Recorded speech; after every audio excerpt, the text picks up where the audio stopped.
All right, welcome to another episode of. Whoa, wait. Yeah. That was the right thing. Almost got my intros messed up for my YouTube channel. But welcome to another episode of What Did I Miss with Dennis Styles. On this podcast, I'll be covering all the stuff not on my main YouTube channel at DS2 Smooth, from movies and gaming reviews to movies and gaming news to anime, comic books, and anything else I feel like yapping about. All right, now that the stock intros out the way. I was reading ahead and I was trying to say week. But we got a big week for gaming. For this week's main topic, I'll be getting into the Game Awards winners. I don't not last week. I think the week before when I reviewed Spider-Man 2, I voted, quote unquote live during the Game Awards. So we'll be getting into the winners and stuff and talking about that. And then also during the Game Awards this year, which the Game Awards were a couple days ago, yesterday, something like that. But with the Game Awards, there was a bunch of gaming trailers that dropped. So yeah, we got a new look at a bunch of stuff. And then the GTA 6 trailer dropped last week it got leaked. And so then they were supposed to drop it on Tuesday, so they dropped it on the Monday. So I'll be talking about that. Super excited about that. There is some gaming trailers that I'm very excited to get into, like Dragon Ball Z Tenkaichi 4. It's not called that, it's like Sparking Zero or whatever, but Tenkaichi 4. But on the movie side of things, we got some more DCU developments. You guys know I love that, so I'm looking forward to talk about that. And then there's some other worthwhile movie news that I'll be getting into. What did I miss last week? I missed so I was reviewing Godzilla Minus One, and I was listening to the back I was listening to the recording back. I don't think that made sense. Whatever. But I was talking about the actors. I was gonna get into their names and stuff, but then I got sidetracked, and so I didn't get into it. But I just wanted to highlight the actors because they were really good in that movie, and I didn't talk about them, and I kind of felt bad about that. Not that it really matters, but I apologize if I butcher any of these names. Okay, yeah, Koichi. So that was okay, these are the character names. Sorry about that. So Hamabi, Hamabi, Noriko Oishi. I think that's the wife. She was really, I think that's the wife. Yeah. I'm gonna keep it a buck with you. The names of the characters besides the main guy, because they say it a lot, they really didn't register to me. So and then you have Ryunsuke Kamiki as Koichi. I think that's the main guy. He was really, really good. I loved his emotional breakdowns and stuff. We have Sakura and Ando. So she's Sumiko Ota. I think that was the girl that was mean at the start. Yeah, I won't get into spoilers, so don't worry about that. Kiron Soki Sasakai Yoji. Yeah. And then Munetaka Aoki. He played Sosaku Tachibana. And then this last one, Yuki Yamada, played Shiro Mizushima. Yeah.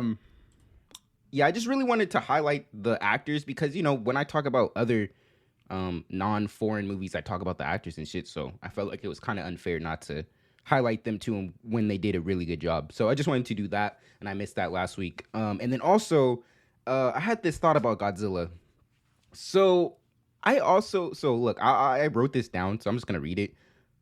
But I also really like Godzilla, besides the fact that he's a giant monster fighting other monsters, because that speaks to I wrote this down. I'll be freestyling and reading what I wrote. But it's just that, big ass monster fighting other monsters. That speaks to the child in me, So it's it speaks to that part of my brain. But then also, Godzilla has a deeper meaning. And he stands for a bunch of different allegories, war allegories, being the bomb embodiment of literally the nuclear bombs that hit Japan. So he just has that Godzilla just has that deeper meaning as well, and it just makes me appreciate him even more as I get older. Besides like this senseless monster classes, and I think like that is really just a cool thing about his character. It's just like kind of, and it's always been like this, like the allegories and like the what he stood for and everything. But it's just now as I'm older, actually like realizing that and like just really being able to appreciate that now. And so it's just really cool just how my love for Godzilla like has evolved, and it's just cool. But there will be time codes below, so feel free to jump around to whatever part you want to. Probably should have said that a little earlier, but it's all right. Yeah, let's just get into the news. So there's a live action Spider-Man noir series being developed at Amazon. So we got some. So this has been kind of, I don't know when this was announced, but it's been on the horizon for quite some time now.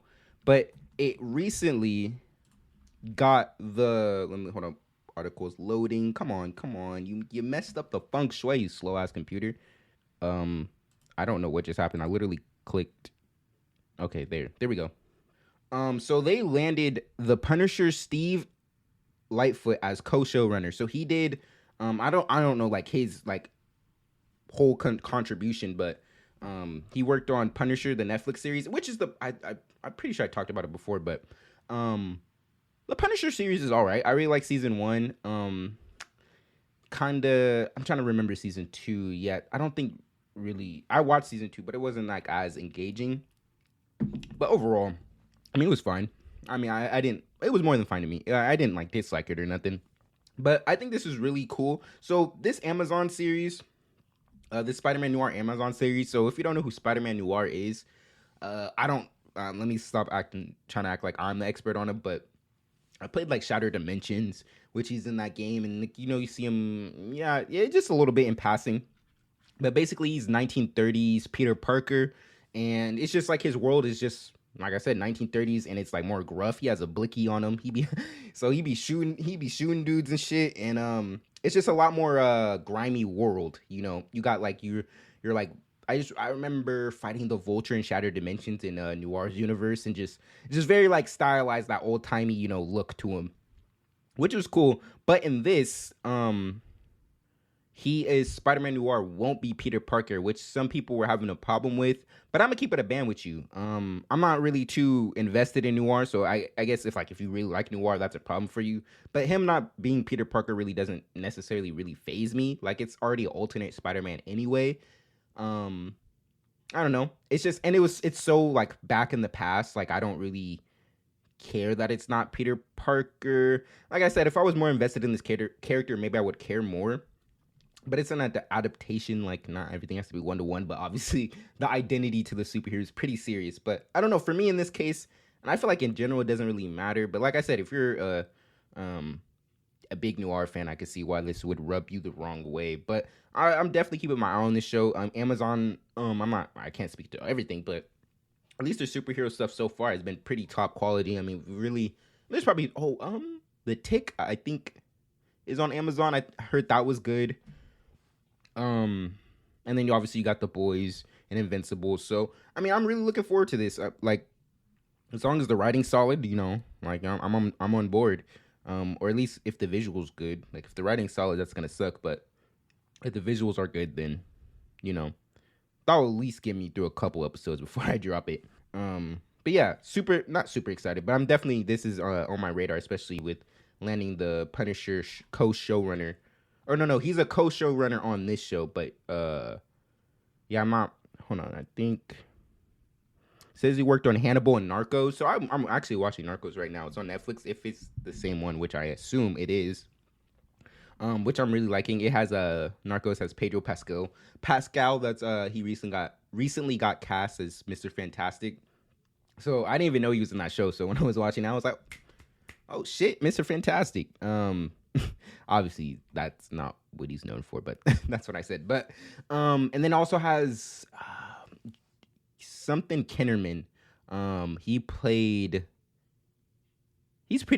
actually a really good actor. I don't know super a bunch of his roles, but he was in Logan. He played like the one guy of that was like kind of tracking them, like the younger white guy, like with blonde hair and shit. It was kind of the enforcer of kind of the program that was happening and shit. Um, but yeah, so and then there's a series, Silk Spider series that's in the works, but really no, I don't think developments have happened on that. With Silk, I know less about Silk than Noir. She's basically so the original Spider, they like retconned it, I guess. I don't know if that's the right terminology, but the original Spider that bit Peter Parker didn't die right away. So after it bit Peter, it like crawled off somewhere, and I think it bit the Cindy Moon, which is Silk. And then I don't remember the circumstances, but for whatever reason, she was like locked in a vault by someone. And then I think the guy that locked her in ended up dying. So she was just like there for hella long until either Peter or someone fucking broke her out or like freed her on like unknowingly. But and then they had this weird thing where I don't know if it was because it was the same spider, but for some reason Silk and Peter had like this extra strong hormonal attraction to each other, and so like whenever they were like near each other, they would just want to fuck, which is a weird story beat. A lot of people didn't like that, and I think in future stories that was like kind of like retconned to not be the case. But yeah, that was the thing. But yeah, she and then so it's like Silk, she could like she has organic webbing, and I think it could like come from her fingers and shit, and like basically like kind of like any part of her body, like she secretes it. I don't know. I could be wrong about that, but I know for sure it comes from her fingers and shit.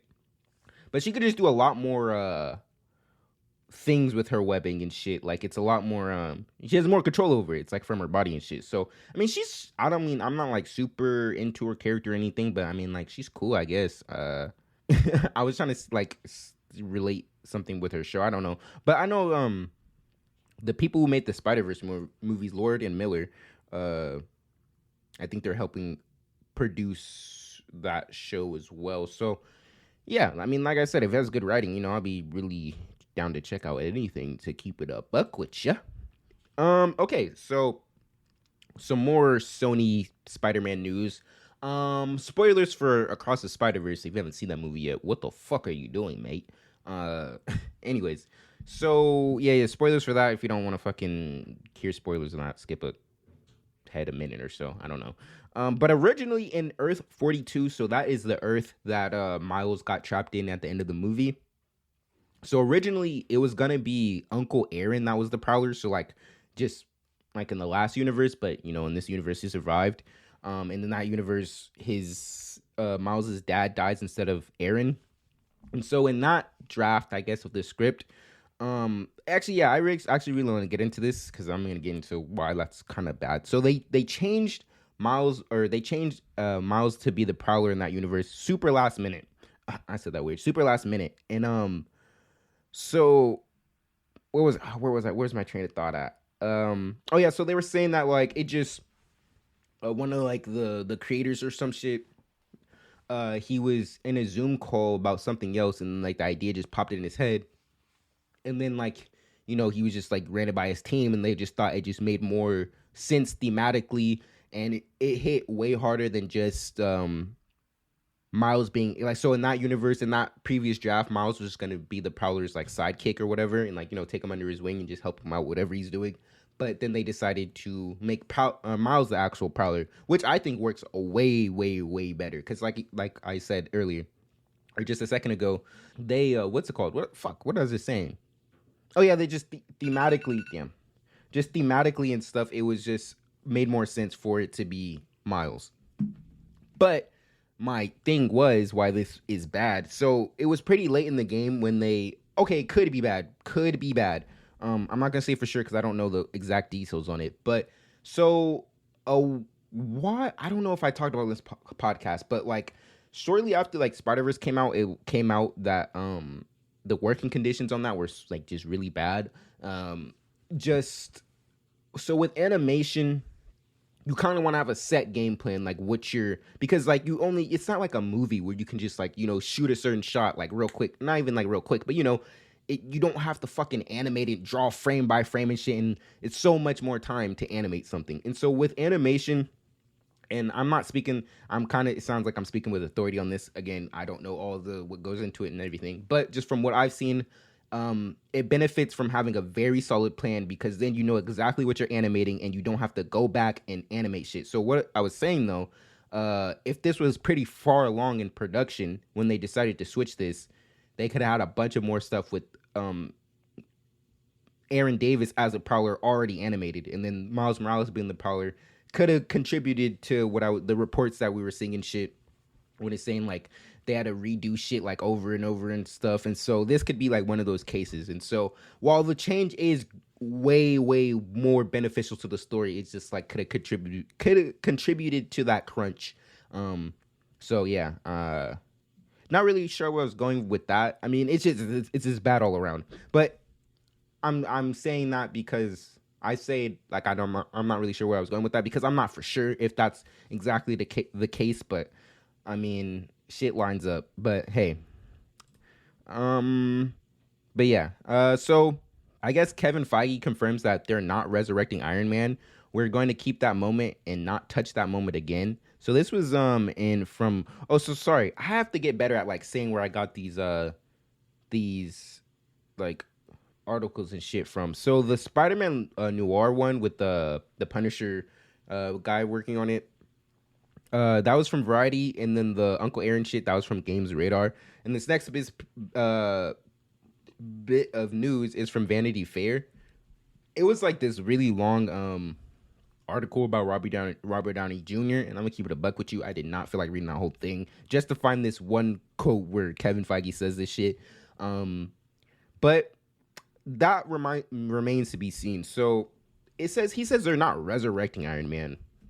So I don't think they'll have Iron Man absent from the MCU forever. So I for sure think the character's coming back, but just not that specific version.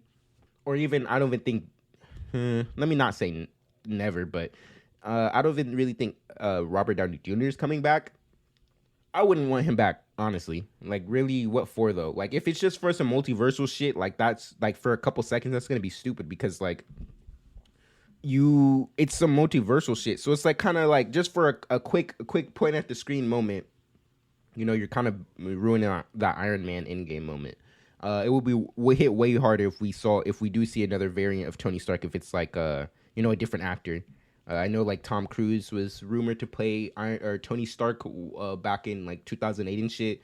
And I know like during Multiverse of Madness, Doctor Strange 2, people thought Superior Iron Man played by Tom Cruise was going to be in it. So like something like that, just I don't know how likely that would be to get Tom Cruise on it, but just something like that. Just don't want to see Downey Jr. again, in my opinion, even though I love that love his performance as a character. Is just let it rest, brother. On to the next little piece. So speaking of Robert Downey Jr., there's a movie he was going to be in called Average Height, Average Build by Adam McKay. I'm not really super familiar with his work. Maybe if I really don't feel like searching it up right now. But so that was good. So that was a movie being developed by Netflix, but it got canceled. So the film would have starred Robert Pattinson, aka Batman, Twilight Man. He's in more good stuff, but that, yeah. So it started Robert Pattinson as a serial killer who joins politics to change the laws to be more murder friendly. Robert Downey Jr. would have played a retired cop who won't give up on the murders. Like that just sounds like a batshit crazy storyline. Like literally, it's right there. Like serial killer who joins politics to change laws. Like what the fuck? Like that just sounds like a super interesting concept with two really great actors. I'm sure there's gonna be other people in it, but that would have been definitely interesting to see. Oh yeah. But McKay. So I didn't know that. I really didn't know of his work. So he's like a big advocate for climate change. So all about that. And I didn't know he made Don't Look Up on Netflix. I guess that's a climate change movie as well. And I've been meaning to check that out, so maybe I will. And so he dropped, I think he stopped working on this project to So yeah, I was gonna say maybe I thought it said in the article he stopped working on this to work on a different movie. I'm not sure, but yeah, that would have just been an interesting movie. So if if that gets picked up sometime in the future, that'd be cool. Um, Also, or on the next piece of news, A24 films will now stream exclusively on Max after after their theatrical runs pass, and past films will also be added. I'm really a big fan of A24. It's a production company. I think that's what they are. They produce a lot of good movies. Like some of actually this movie with Robert Pattinson called Good Time. That movie's real. Is that by A24? I'm pretty sure, but that movie's really good. And Uncut Gems with Adam Sandler is fucking banger. I was just watching that the other day. I didn't finish it though. Hold on. Yeah, that movie's super solid. So A24 films exclusive. So Max is actually like really building their shit. And I think I said like I don't know if I said on the podcast, but like they were licensing their stuff, a bunch of their stuff out. So like a bunch of DC movies hit Netflix, like new like the Batman and Shazam and shit like that. So I don't know what's going on with that. Like, are they obviously? I know they're hurting for money, because Warner Bros is massively in debt. I'm pretty sure. Yeah, I don't know, but so what? Like, are they trying to? I just don't know what's going on with that. Like, trying to get some money back to get all their DC movies back on their streaming service or what? But anyways, like this is a. I don't think there was really a place for A24 films to be streamed on. Like I said, I think Good Time is shit. Or Uncut Gems was on Netflix. Good Time was on Netflix. That's where I watched it. So I don't know. It's just cool that there's gonna be just a specific place to get this stuff. Uh, some Godzilla Minus One news. So I really, really like that movie a lot. I should honestly just group this in when I was talking about it earlier, but it's fine. So Godzilla Minus One has extended its theatrical run to at least December 14th, and I said I wanted to go see it at least once in theaters before it left. So I'm really gonna try to. It's the 10th, Sunday the 10th of December. So I'm really gonna try to get in and see that. But if I like really want, but I want to go see the new, the Boy and the Heron or whatever, Miyazaki film, an animated film. I heard it's pretty decent, so I want to go check that out if I go to watch anything at the movies. But I just really want to see Godzilla Minus One again, man. Not gonna hold you. And so I said last week that the Godzilla had a $15 million budget, and so the director came out and said, "I wish it were that much." And a lot of people on Twitter were kind of confused by his wording. Like, does he mean I wish it were that much? So is he saying it was less than 15 million, or is he saying um it was he wished it cost 15 million, like compared to like how much it costs? So I'm not really sure on that, but I already like was reading like somewhere it said Japan had like really bad working conditions like for their actors, and maybe not for specifically for their actors, but the VFX workers and stuff, and the people who do the CGI. So I still think it's on the lighter side. Yeah, it just sucks to really be into something then find out that about that. I mean, it hold on, time out. It sucks way more for the people in the position. I don't want to just come off from like a purely consumer standpoint, like me just fucking watching something, like hearing about it being having bad conditions like that doesn't affect me. So it's like, what am I trying to say? I'm saying I just didn't want to come off like their suffering was like me fucking disliking that is like worse than what they're going through. I don't know. I was kind of just talking. I was just kind of yapping right there, but hopefully you got what I meant. And then also he said the director, he said he wants to, so Takashi Yamazaki, let me make sure to say his name. He wants to make a sequel. Usually, so I don't think there was I was talking about last week. I don't think there was a sequel to Shin Godzilla, and that ended on like kind of a post credit stinger type shit. And so did Minus One. So if hey, I loved Minus One. So if he gets to make another one, I'm on board for that, my friend. So the first teaser for it, the prequel series Welcome to Derry, came out. It's releasing on Max in 2025. This was like a really quick glimpse. Not nothing really was shown. Like not even Pennywise, I don't think. So there was really not anything to take from this necessarily. But what I took from it was it just looks really well made, and I'm excited for that because I don't know who's developing this because I know Andy Muschietti did the It movies. So I don't know if he's coming back for this. I don't think he is. He's doing some stuff. He's doing the Brave and for now. He's doing the Brave and the Bold, Batman, the Brave and the Bold for the DCU. So yeah, but regardless, it just it looks well made. So there's that, and so just need that writing component for me, and I'm locked in. I'm gonna check it out regardless, but because I really like the It movies. Most of the first one and the second one, but the second one's still decent. So on some DCU updates, my faves. Sean Gunn, James Gunn's brother. So Sean Gunn, he's the brother of James Gunn, who is James Gunn. He's the head of DCU right now, or co-head with Peter Safran. I guess I would have to go through that every time I talk about this. For the new listeners, or if anyone's even listening to this. But yeah, so Sean Gunn, he's the brother of James Gunn, who's running the DCU, and he's been cast as Maxwell Lord. And it says he will be referenced in the background of Superman Legacy, but will appear in future DC projects. Source on that was Deadline. So yeah, I mean, this is fine. So I don't know shit about Maxwell Lord.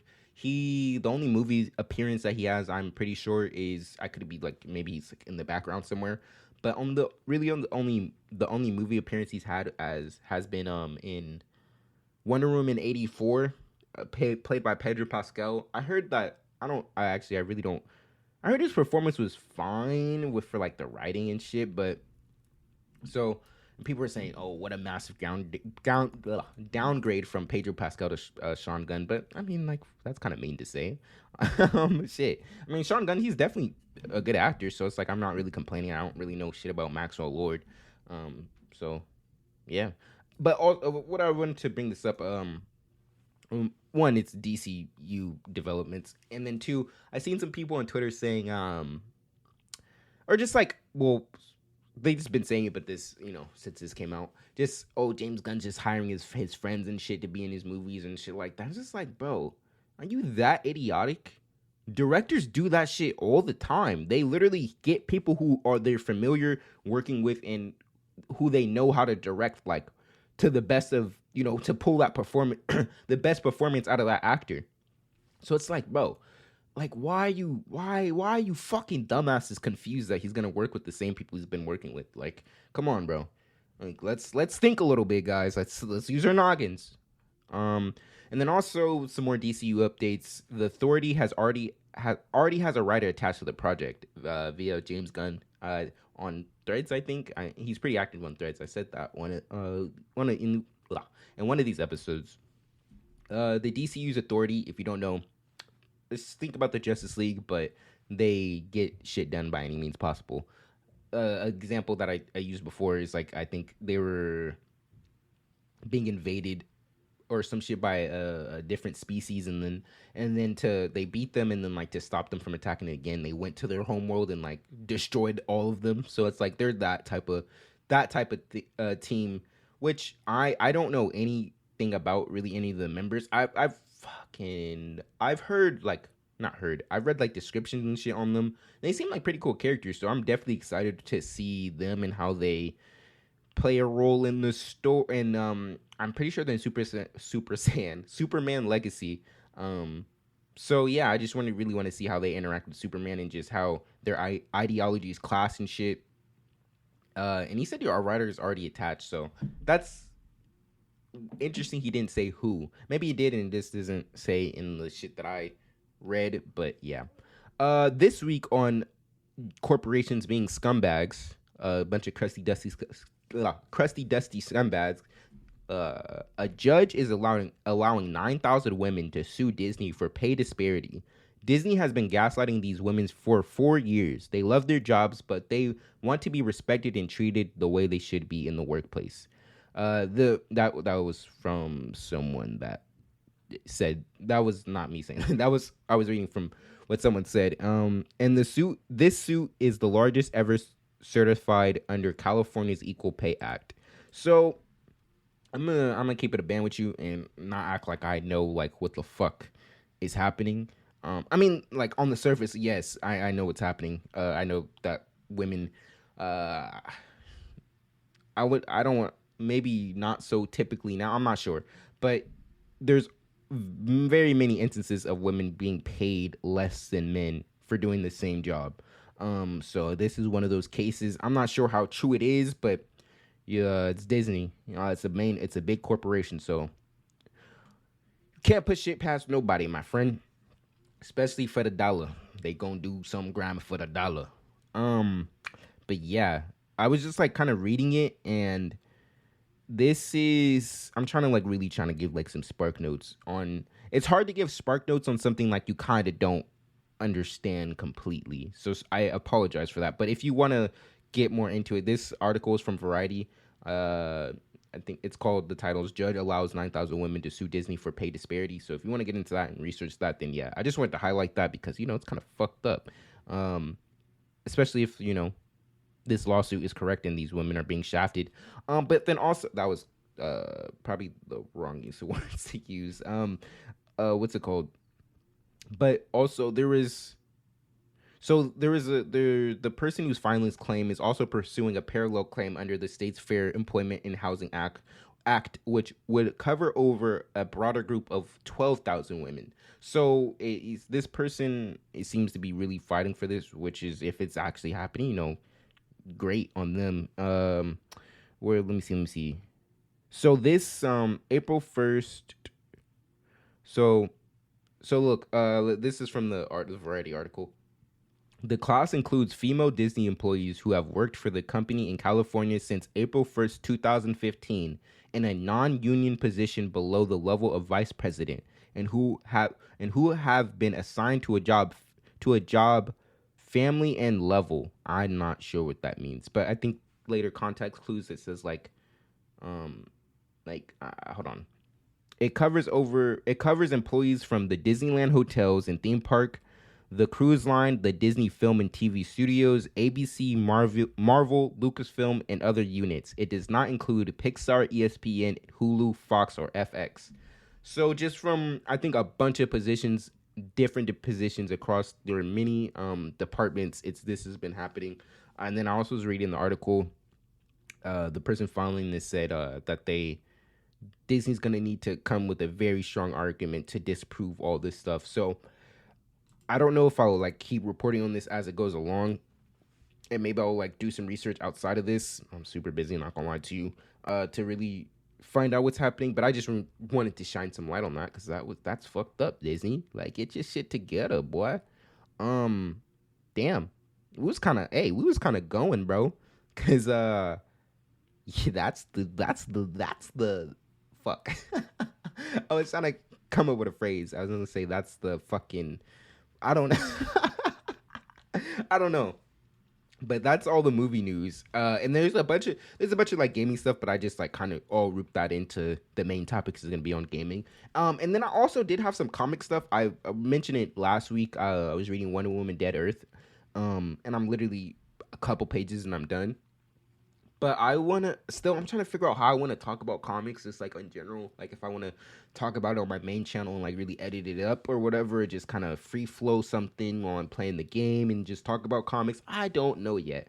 But I'm about to finish Wonder Woman Dead Earth, and I really, really, really enjoyed it. I liked how everything like ties in, and like how the everything's revealed by the during the end, just what happened in that story. But basically what I'm saying is I really would like want to actually like talk about it and not just like quickly go over it and just like recommend it. But I really want to get into the story. So either if it's maybe a light week on news, or if I don't really have a main topic, maybe that'll be a main topic. I'm not really sure how I want to do it yet, but I want to get into that Wonder Woman comic. So yeah, follow my socials to get some updates on that, I guess. But yeah, so now we're on to the main topic, the Game Awards winners and trailers, my friend. I'm gonna go over the Game Awards winners first because that's probably gonna be the quickest, and because I'm gonna talk about all the trailers. So let's just go to thanks IGN for compiling this list together for the Game Awards winners in the categories. All right. So for Game of the Year, the contenders were Alan Wake 2, Baldur's Gate 3, Marvel Spider-Man 2, Resident Evil 4 Remake, Super Mario Bros. Wonder, The Legend of Zelda: Tears of Kingdom. And the winner is Baldur's Gate 3. A lot of people suspected that this was gonna win. The only game I played on there was Spider-Man, and I knew for sure that was not winning. Okay, I've been kind of shitting on Spider-Man, and I've been like on Twitter and saying like kind of it's not really game-changing, innovative, and which like gameplay-wise correct, but on a technical level it is, because like just the insane loading times, the momentum you're moving at, and the way to load, like, you know, all that shit in a instantly, all that is great. So let me highlight that and not like completely down talk the game. I think really the problems on it with it are the story, and just there's a lot of missing features, and it just felt really rushed. But I wanted to, though, I'm creating a new doc right now. I want to, as we're going through these categories and these trailers, I want to, what's it called? List down these games to really get, to probably, not mistakenly, but increase my fucking backlog. It's long as shit already, but to just, you know, find new games to play. Like, I'm really into single player games. A lot of like first person, third person, over the shoulder stuff, like super cinematic, like damn near movie games type shit is what they call them. But yeah, I just want to play more shit though. Games to play. And then, like, you know, most of the stuff is probably gonna be played on. Well, most of the stuff is gonna probably be played on my second channel. So, but yeah, so Baldur's Gate 3 won the Game Awards. So that was really not surprising to me. I didn't play Baldur's Gate, but on that, to speak to what I was saying, Baldur's Gate 3, I really want to check that out. It's turn-based, and I'm not really a huge fan of turn-based games, but I'm playing Midnight Suns right now, and that's like a Marvel turn-based games, and I really mess with that. And so just beyond the turn-based stuff and just like the freedom and shit that you have in Baldur's Gate 3, I definitely want to check that out. So Best Game Direction, awarded for outstanding creative vision and innovation in game direction and design. The contenders were Alan Wake 2, Baldur's Gate 3, Marvel Spider-Man 2, Super Mario Bros. Wonder, and The Legend of Zelda: Tears of Kingdom. And the winner is Alan Wake 2. I don't know at all what what the gameplay on Alan Wake is, but I like heard it wasn't connected to the Control universe, which is like I don't think it's exclusive, but it's actually I didn't beat it, and maybe it's one of the backlog things I have. I just dropped it, not because it was bad. It was just there was a lot of talking, and it was just, which isn't a problem at all. It's just it wasn't clicking with me at the moment.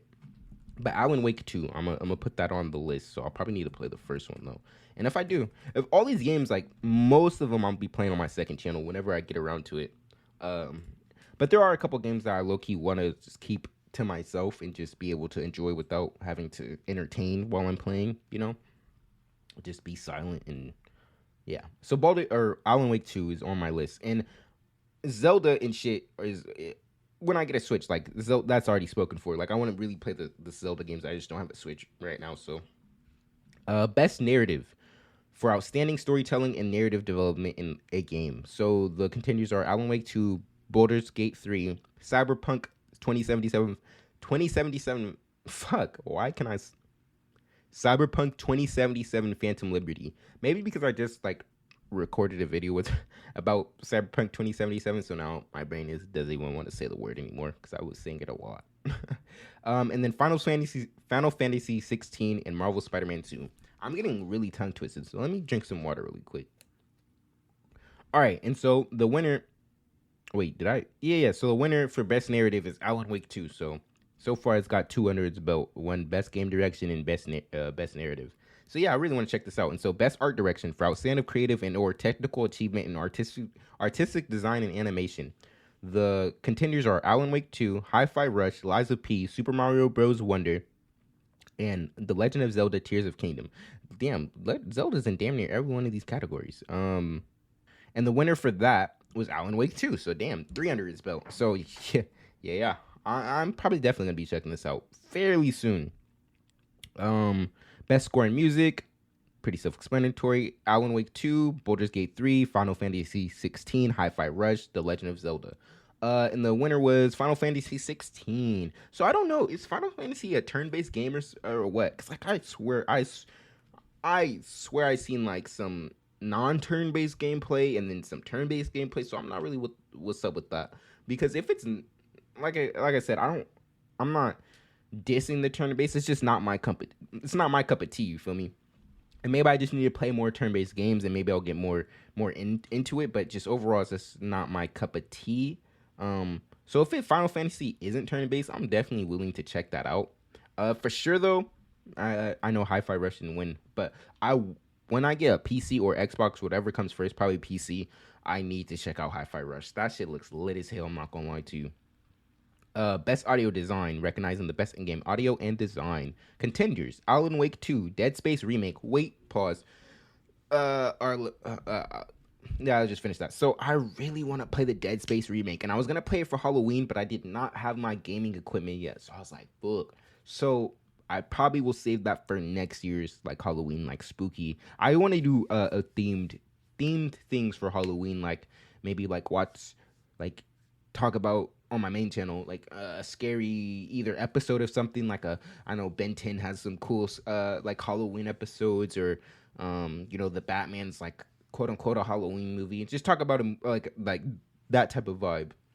It doesn't have to necessarily be Halloween themed, just like kind of horror themed. I guess that's still Halloween, but I meant like specifically like the Batman is like set like during Halloween, I think. But like, just something in that vibe, like maybe Blade or something like that. But the winner for best audio design is Hi-Fi Rush. So, I definitely want to get into that. So this one, best performance awarded to an individual for voice over acting, motion, and or performance capture. Ben Starr, so the contenders: Ben Starr, Final Fantasy 16, Cameron Monaghan, Star Wars Jedi Survivor. Star Wars Jedi Survivor is really lacking its presence is lacking in a lot of these categories. Idris Elba, Cyberpunk 2077, Phantom Liberty, Mulaney, Libbird, Alan Wake 2, Neo Newborn, Baldur's Gate 3, Yuri Lowenthal, Marvel Spider-Man 2. And the winner is Baldur's Gate 3, Neo Newborn. I see, this is one of those times where it was really biting me to not have played the other games, because I was going to say like Yuri Lowenthal's was robbed, but because I really, really enjoyed his performance in Spider-Man 2. It's just his you could really hear like when he like that aggression really came out, but even like the subtleness of not there at that aggression yet, that like that irritation, like he really sold that well. So yeah, I really wanted to see him win that. But Neo Newborn, I'll see his performance, I guess, when I play Baldur's Gate 3. But he got the W. So hats off to Neo. Said that was hella weird. Games for Impact, for a thought-provoking game with pro-social meaning or message. Winner Tachia. I mean, I'm not really invested in this category, so I'm gonna kind of skip it. Or I'm not invested in any of the games in there, but hats off to them. Best ongoing game. So awarded to a game for outstanding development of ongoing content that evolves the player experience over time. Contenders: Apex Legends, Cyberpunk 2077, Final Fantasy 14, Fortnite, and Genshin Impact. In my opinion, Cyberpunk shouldn't even be here at all. Like, you released a fucking broken game, and then you're being pat on the, I guess, hold on, let me finish that thought.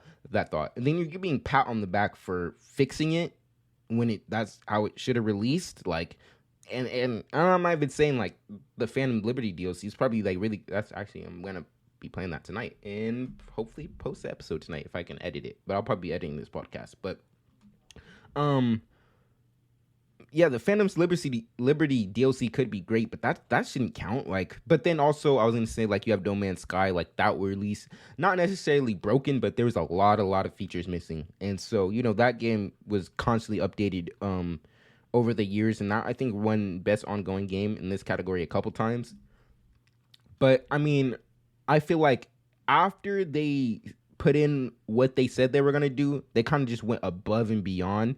And I guess you can make that argument for Cyberpunk 2077, but I just, I don't think there was a long enough time frame, especially when you're like up against with something like Fortnite. Say what you will about Fortnite, but bro, Fortnite has been going strong for a very long time, and so many people, even myself included, like thought it would die at some point.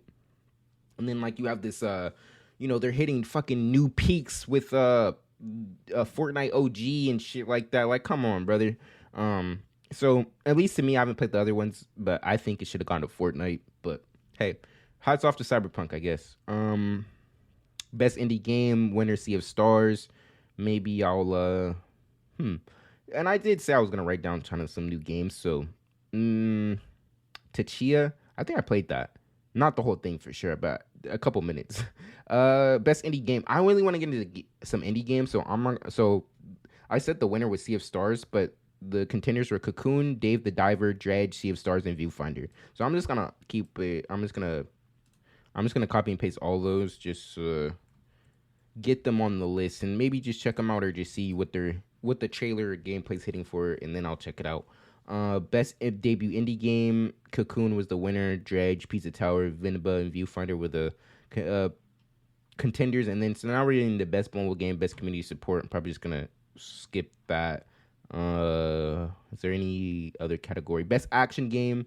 Oh yeah, I need this on my list. So the best action game. So the contenders are Armored Core 6, Fires of Rubicon, Dead Island 2, Ghost Runner 2, Hi-Fi Rush, and Remnant 2.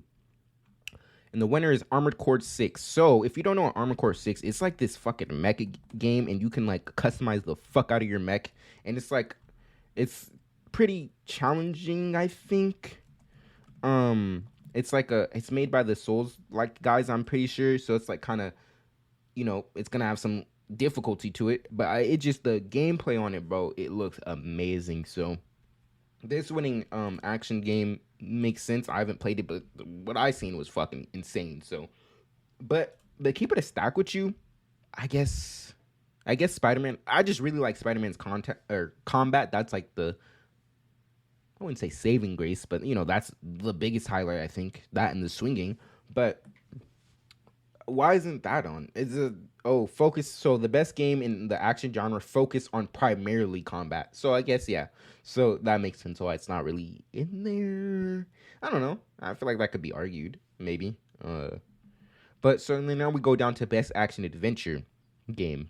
For best action adventure game combining combat with traversal and puzzle solving. So I guess, yeah, this is more Spider-Man speed. So the contenders are Alan Wake 2, Marvel Spider-Man 2, Resident Evil 4, Star Wars Jedi Survivor, and The Legend of Zelda. The winner is The Legend of Zelda. So, yeah. I really want to get into Zelda at some point. So, the best RPG, contenders Starfield, Sea of Stars, Lies of P, Final Fantasy 16, and Baldur's Gate 3. And Baldur's Gate 3 won. So that's cool. Again, just excited to check out Baldur's Gate 3 at some point. Best fighting game, Street Fighter 6 won over Mortal Kombat, God of Rock, Nickelodeon All-Star Brawl 2, and Pocket Bravery. Best family game, cool. Not really interested in that category. Best sim strategies, best multiplayer. So you got Baldur's Gate 3, Diablo 4, Party Animals, Street Fighter 6, Super Mario Bros. Wonder. Baldur's Gate 3 won. I forgot that is multiplayer. So how does that work in a turn-based thing? I guess that would be fairly simple, but I just really, I'm very interested in how the multiplayer mechanic works in that. Especially with all all the choice and changing the story and shit. So, best content creator of the year, best esports athlete, most anticipated game. You have Final Fantasy 7 Rebirth, Hades 2, Like a Dragon, Infinite Wealth, Star Wars Outlaws, Tekken 8, Final Fantasy 7 Final Fantasy VII Rebirth won that. For me, it's Star Wars Outlaws. Yeah. Best adaptation. That's interesting. So Castlevania Nocturne, Gran Turismo, The Last of Us, the Super Mario Bros. movie Twisted Metal, and The Last of Us won. Yeah, I need to finish Castlevania Nocturne, and I didn't even watch The Last of Us, but people were just saying it wasn't like really. It was good, but like it didn't like add on to the story. Like just it did highlight some new things, but I haven't watched this. Let me stop speaking on it. Player's Voice. The category is 100% voted on by fans for their favorite game of 2023. So you have Baldur's Gate 3, Cyberpunk 2077, Phantom Liberty, Genshin Impact, Spider-Man 2, Legend of Zelda, and Baldur's Gate 3 won, which is, interesting just about how many. It's interesting because of how many people were like, clamoring about Spider-Man. So that's funny that won the Player's Choice. So Spider-Man didn't bring home a single award, which I say it's that makes sense. I mean, it's a stacked year, really. So it not really, delivering in all aspects. It really needed to deliver in all aspects to be a true contender. The only thing that I think they should have won a maybe award for was best audio design. There was some really, really good audio design in let me say shouldn't win because I haven't played the other ones, but there was some really good audio design in there. So out of all the categories, I think I would probably I can see Spider-Man winning like audio design and best performance with Yuri Lowenthal. So, it is what it is. The game's still great. Like if you like it not winning at awards, I hope that doesn't make anyone fucking angry or something. Even like if they love the game, it's definitely it could be disappointing, but just I don't know. I just been seeing a lot of debates just like how the fuck is Baldur's Gate 3 winning game of the year, and look at the fucking combat, it's all roll dice turn based. You over here have fucking Spider-Man, this insane cutscene where Sandman is throwing Miles 40 fucking street blocks and he's coming back in and seamlessly jumping into the fight and just showing how flashy ass combo. Like, bro, calm down. Like, there is, just because it's not a game that you are into or it's not the genre you're into doesn't mean it's not a good game. So just take a step back, and it's all right. Your favorite game didn't win an award. Like, if you liked it, bro, then what the fuck? You still gonna like it? Like, what? I don't know. It's just people get, I don't know, way too. Let me not say that. Like, people are passionate about stuff, but people just get a little too annoying about things, I guess. Yeah, not really a big fan of that one. Okay, so before I get into the trailers, the first trailer before I get into the Game Awards trailer, I'm gonna start with GTA 6 because that came out last week. I just want to get that out the way. But, so, what was I about to say? Oh yeah. The Game Awards are being criticized for being, I think I saw like a stat where it was like 85% was like Game Awards and celebrity speeches, and then the rest of it, what is that, 15% was actually like dedicated to speeches. And so basically what happened was the people who actually won awards and like developers, like this is supposed to be a time celebrating developers and their accomplishments and through the gaming industry. And like also I was reading like it's been, maybe on the outside looking in, you don't really see this as much, but I guess it's been a tough time for the gaming industry where there's been a lot of layoffs and stuff. I mean, I always hear about layoffs, so which is always bad to hear about, but it, to me, again, and also I wasn't seeing everything, but from the outside looking in, it just seemed like, standard run of the mill stuff. But I guess it's been a really hectic year, so good energy goes out to the people who are laid off and whatnot, and hopefully they land on their feet. But so the people who actually won were just giving like, literally there was they got like a message or email or some shit where it says they only have like 30 seconds. So they need to be respectful to our time allotment and fellow acceptors. When literally like the Game of the Year like speech, you only have like a 30 seconds to a minute, and then the like criticism comes from like, I'll get into like why this is probably went the way it did, but of celebrities like just making speeches and shit, and like people like not really they're not focused on what should be focused on, and then more time was given to like showing the game trailers and whatnot. And I think is this the case because the Game Awards, I can't say for sure, but I'm pretty sure like their ratings are not that high. And this is like kind of a big event, and so to get funding and shit, you need to have sponsors and shit. So showing a bunch of trailers makes sense to like, you know, get the money for this event and whatnot, because the shit's not free. That could be what, you know, why they had so many trailers and shit, but it's still shitty that you are rushing your, just make the fucking shit longer. Then if you're showing all these fucking trailers, like give these people the proper time to speak about, to be celebrated, you know? Like what is going on? Like there was a teleprompt that was flashing like wrap it up, and like music will play right after like that flashes, and like to get the person off stage. And it's just like, bro, like come on, brother, like let these people shine. Like this event is for them. This is not a fucking a game trailer event. It's not fucking E3 or whatever. Like save that shit for that. But again, I see that if that is the case, I see the business side of it. Like you gotta fund this shit somehow. This shit just doesn't, you know, you don't get these people running this shit out of thin air, you know. But it's still shitty nonetheless.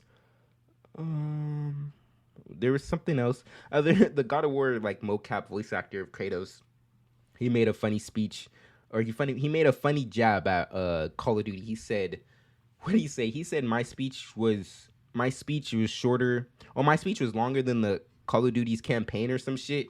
And a bunch of Call of Duty developers were, hold on, I just kind of want to move along. I don't even want to get into that, but you know, a bunch of Call of Duty developers were heard about that, and like were kind of making these petty ass shots at God of War, and it was just some of the most insecure shit that I seen. Like they're like, oh, they were comparing game sales, which doesn't even fucking make sense. Like you're comparing PlayStation exclusive sales to the biggest first person shooter on every platform. Like, come on, that doesn't even make sense. And they were talking about it's not the right word, I forgot what it is, but like retention time. Like, you know, when you beat a single player game, then you just drop it. Like, oh, someone's like tweeted like ask your players like how they're doing after they beat the game or whatever. It's just like, are you stupid? Do you think that what do you think happens when someone beats a single player game? Unless they really love it, like they're not gonna keep playing it over and over again. Like, what the fuck? I don't know.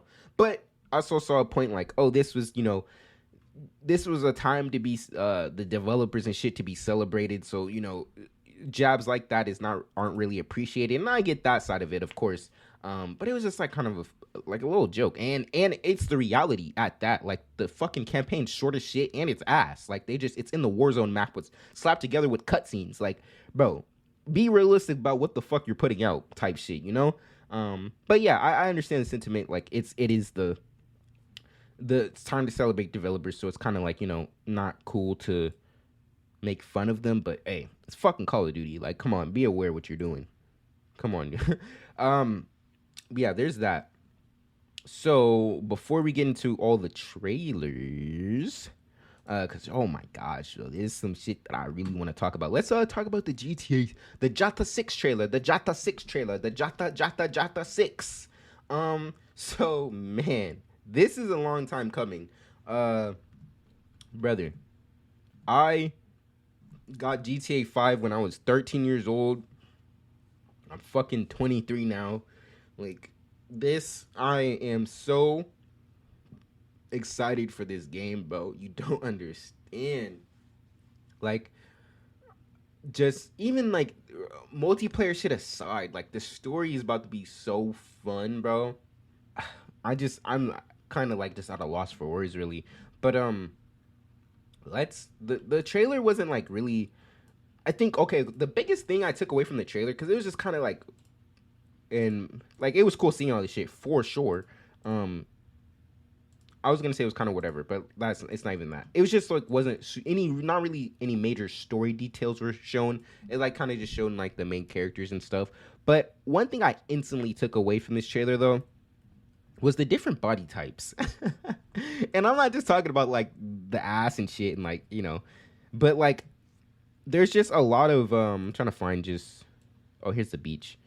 Um yeah, so like the beach, like there's some this in GTA 5 as well, but just like you got like fat people, like kind of like slimmer, thick people, like skinny people, buff people. There's just a lot of different body types, and then also another thing that really stood out to me, um, were like the different like biomes and shit. Like you got and that's something I really really liked about Red Dead 2. It's like really like the locations really felt distinct. Like you were going up to the fucking mountains where it was snowing. You were fucking trudging through swamps and shit. Like you were, sprawling like barren landscapes and stuff in populated cities. Like there was just a lot of biomes, and I seen that in this. Like like I just said, like there's swamps and shit. Like there's the beach. There's the street block. Oh, that's another thing. Like there's the street corners and shit. I really like the black people. It's kind of weird to say. I really like the black people I saw in this trailer though, because okay, there are doing some degenerate shit, but I just like the different, styles. Like you got this Florida nigga in with the wicks in, and you got the golds in. Like, come on, bro. And then you got this fat boy type shit black guy where he's like, hold on, I'm trying to find it. I want some. Where is he at, brother? Oh, here he is. He. It seems like a car meet and shit. He's out. Is got some chains on his shit. Got some dreads, and the dreads look great. Oh, it says high rollers lifestyle. So, and it's like an Instagram tag. So what if it's just like something with their Instagram shit? But that's cool. It's like there's some drag racing. It seems like, and then there's just different. Seems like there's gonna be different, random events going on. Like there's this mud pit area with a bunch of rednecks and shit. There's a fucking crazy lady with some hammers. Oh, one thing that I think I could be wrong about this completely, but one thing that would be interesting just to up the random encounter. I just hope the encounters are really random. And GTA 5, it was kind of like you would get these random encounters, but they're very what am I trying to say? Very scripted, Like it was random, but it was super scripted. And GTA or not GTA, Red Dead 2, there was a lot more random encounters that were actually like felt like just out of nowhere. And also you get like those more like random scripted moments, but there was a lot more randomness, and I just really hope that this does that. And then also, so there seems to like this be Instagram live feature, in which it would be cool, like incorporating social media and shit. Like you can go on your phone and see some like crazy shit on live, and then like you can go to that location and like see what the like what's happening. And obviously it's always gonna be live and shit. It's like basically just a way to track missions and whatnot or whatever. You know what I mean? Yeah, so I hope they do something like that, and I just hope that the randomness is there. And it seems like it's there. Like you get a lot of different shit, like bikers and shit going through. Yeah, and then like I said, you really just don't see a whole lot on the main. Like, we got this like club look. So they got bottle service going, and so if the club is looking more crazy, that's cool. But yeah, so we didn't really get major story details. We just got to see the main characters, Lucille and Jason, I believe. It's on some Bonnie and Clyde type of shit, and I guess they have a kid, which is not shown in the trailer, but that's been talked about. This is just only a minute 30, and it has 139 million views in less than a week, 6 days. That is insane, and it took like GTA 5's trailer like 10 years to fucking hit, or no, GTA 5 trailer 12 years ago just hit 105 million. Like, come on, like that is crazy. The anticipation on this game, man. Yeah, I'm super excited. Just hope. I just hope it has a lot of the detail of Red Dead 2, but I don't really mind it not having like that slower pace, like methodical feeling, which worked for Red Dead 2 in my opinion. A lot of people, I see quite a few people complain about Red Dead 2 is just like really slow and shit. I mean it doesn't bother me in that game. I think it really like lends itself, but I just hope it just has like a lot of that detail that Red Dead 2 have, like just little stuff. Like this is a pretty memed example, and it's honestly the one that's I just thought of a couple, but I'm gonna say it anyway. The horse balls physics, like when it was cold, the horse balls would like shrink, and when it was warmer, they would like it's just little shit like that. Then also like your revolvers and your guns. Like if you're in the muddy lands and you go and you're swimming in the water, or like you're waist deep and the guns on your holster, the ones on your back aren't touching the mud, but the ones on your holster are in the mud, and so they can get dirty and they'll start misfiring and shit, or won't fire correctly, and you have to go clean them. Either take them and go to get it clean or use some gun oil to clean them. Just like little shit like that. I just hope that type of details in it. And from the leaks and shit that I seen, no story leaks. There was like just someone's like shooting a boat and like the water was coming through the holes and stuff. And so, just like I just want little detail like that. So hopefully they deliver on that. But I'm super excited for GTA 6. But also I'll just bring this up really quick. People people were being weirdly hateful with the GTA 6 trailer, and I really want to highlight this because like niggas are actually like sick in the head. So I'm gonna keep it a buck with you, fully a buck. Like, so in GTA 5 there's like the beach and shit, and if you play GTA, bro, you know this exact sentiment.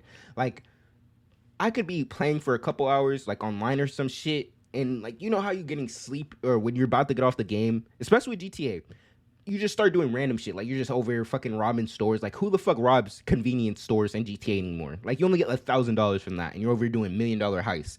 You just go around fucking getting hella stars or just killing random people, right?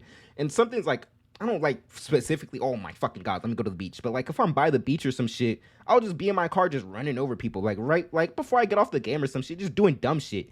But, like, people just take it a step too far. Like, I saw this tweet where, first, I don't think it started off weird. Someone was like, damn, I can't wait to go through this beach and run over all these people, which is like, okay, that's their GTA shit. But it just so happened that there was just hella black people on the beach. So it came off a little racist, but I don't think that's where it was. But that was like but then I was seeing shit like, there's this guy, he was like, I can't wait to run over all these black women or some shit. And the nigga was black with a black girlfriend. And it's like, this is like a super unrelated topic, but just like the anti-blackness and just that is so prevalent in the black community is so baffling to me. And like just being black themselves and just that self-hatred. And like you're literally talking about murdering black women and your girlfriend is black. Like, come on. Like that is such a just toxic mindset. And then this tweet I pulled up now, it says GTA 6 looks like modern day America. I thought people played video games to escape reality. And then someone quote retweeted that and said, the big difference with the game is you can properly deal with these pieces of shit. And the screenshot, literally, that it says like the modern day America, it's just full of black people. Like literally, just full of black people. Like it's not like they didn't put like the fucking degenerate shit that the white people were doing with the mud and shit. It's just literally black people. And I'm like, bro, I feel like a lot of black people aren't realistic about their community and shit. Like and I'm not saying it's not other communities either, but the black community really glorifies like a lot of negative shit. And like, in this like picture, like you have niggas at the club, you have some drug dealers like dapping up, it seems like, and you got bitches twerking on the car. Like, bro, what I'm trying to say is, and then you have literally black women just walking on the street, literally black women just laying on the beach, literally just black women walking down the fucking road, black women literally just on Instagram Live. Like, there is degenerate shit, but also there's just normal ass pictures of black people. Like, what? And then so it's like, oh my god, like, can we just be normal for 3 seconds? Can we just enjoy? Can we be adults about this game, this violent game that lets us, yes, act on these things, but like, you don't need to be weird about it. Like, it's just something you like do. And this is kind of, I'm not entirely sure on this point. Like, is violent shit really like highlighting this shit? Because they wouldn't have a space to say this if it wasn't like for this game and be able to act on these things. Like, I don't know, bro. It's just niggas are weird, bro. Just get it together. Fuck. Like, that shit like just pisses me off. But let's see. All right, let's get into these trailers though. Let's get into the trailers. So this is the YouTube videos titled The Best Game Awards 2023 trailers. And so this is from GameSpot. I don't know if this is all the trailers, but definitely it has the ones that I was interested in talking about, and it has some ones that caught my interest. So if anything else comes out that's super interesting, I guess I will see it eventually.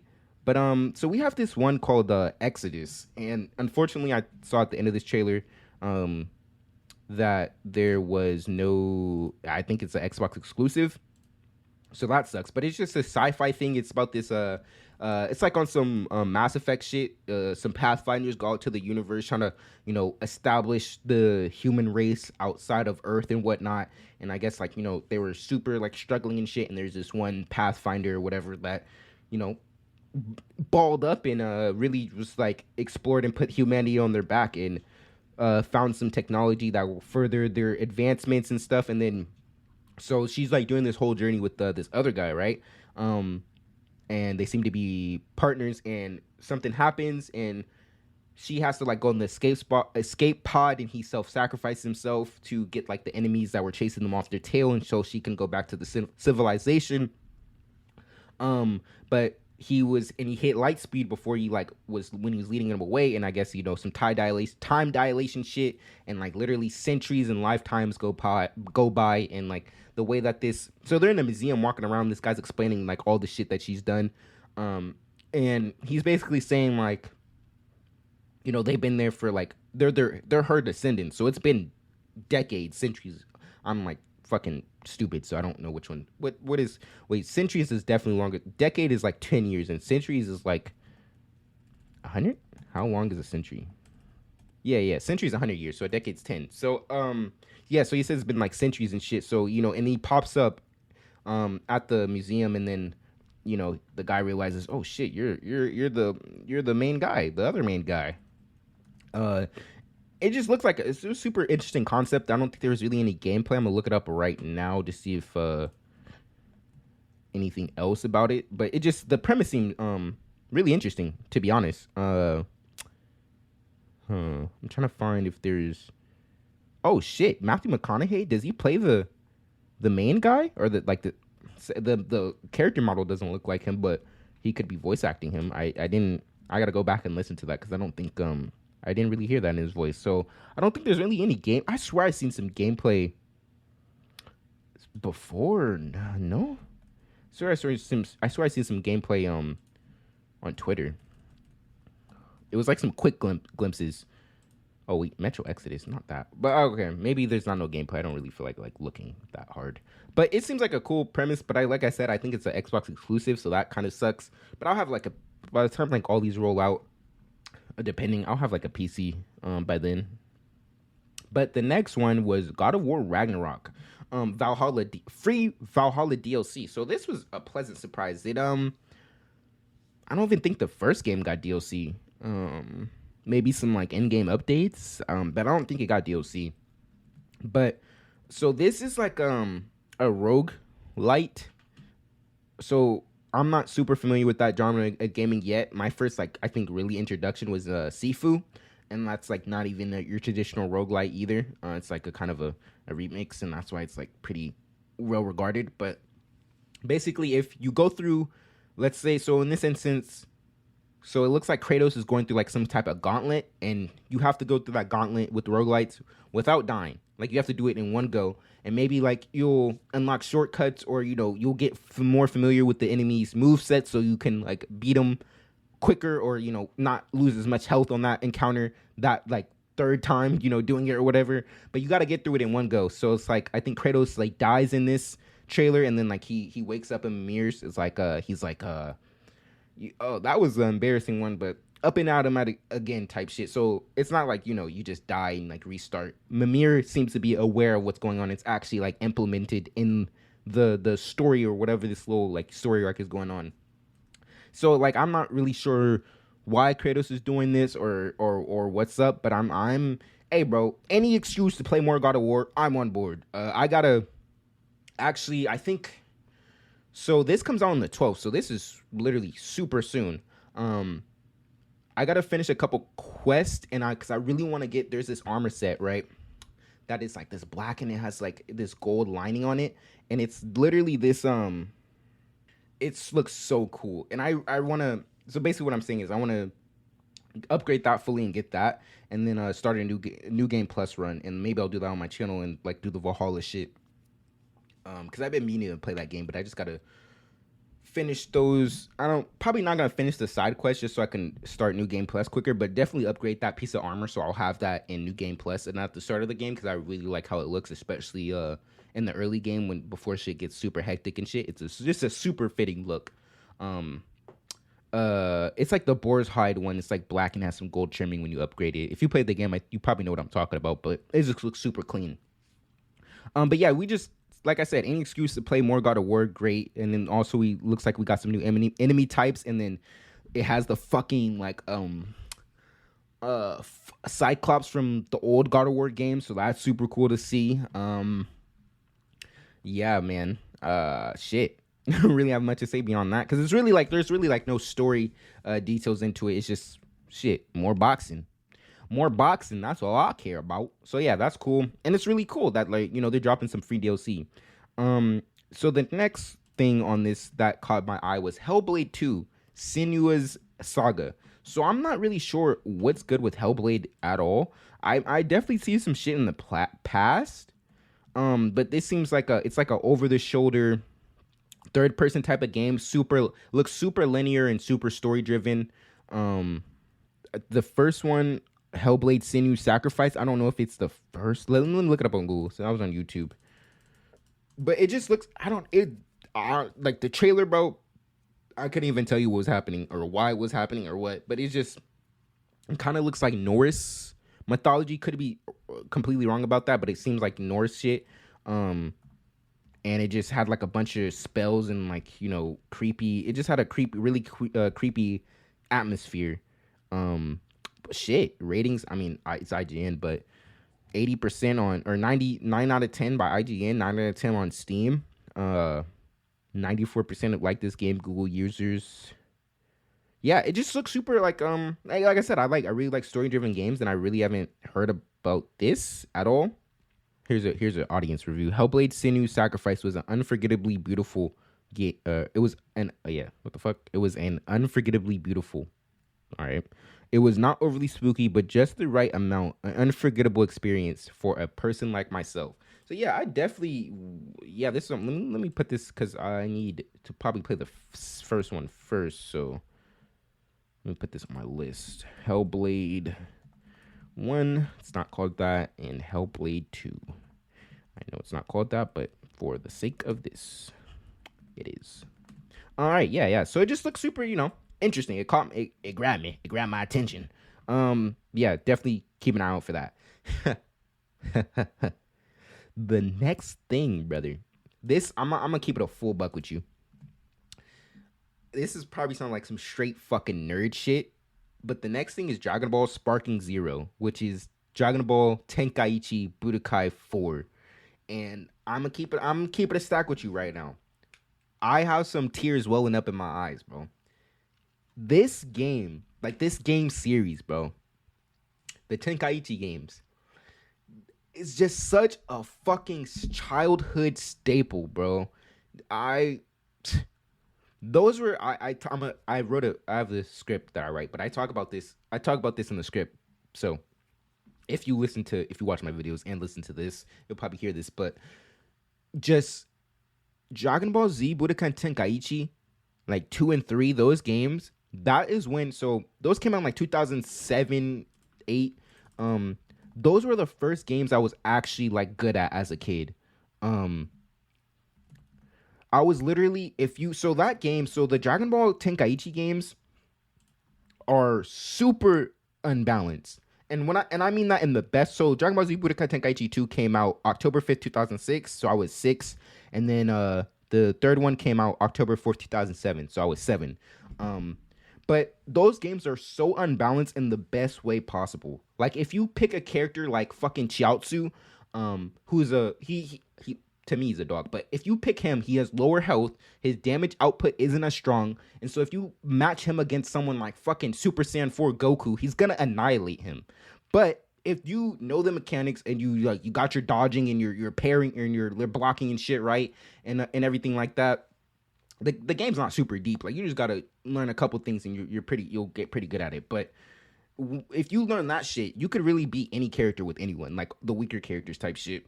And I would use like Chiaotzu and beat my because he attacks super fast.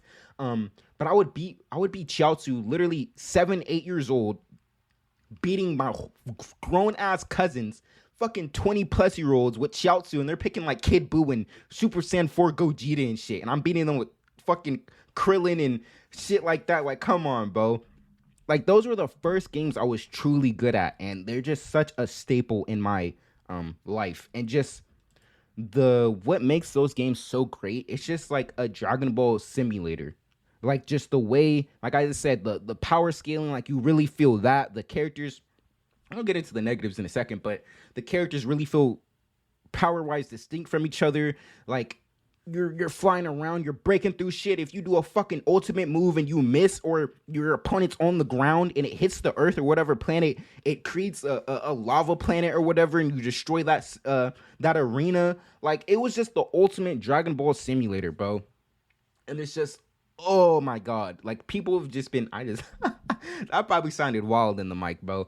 But that's just how excited I am. But just people have just been asking like forever, when is this gonna come out? Like, we need another one, and it's finally fucking upon us, bro. I mean, it's not here right now, but we're getting it. Like, this shit is insane, bro. And like, not much was like really shown in this trailer either.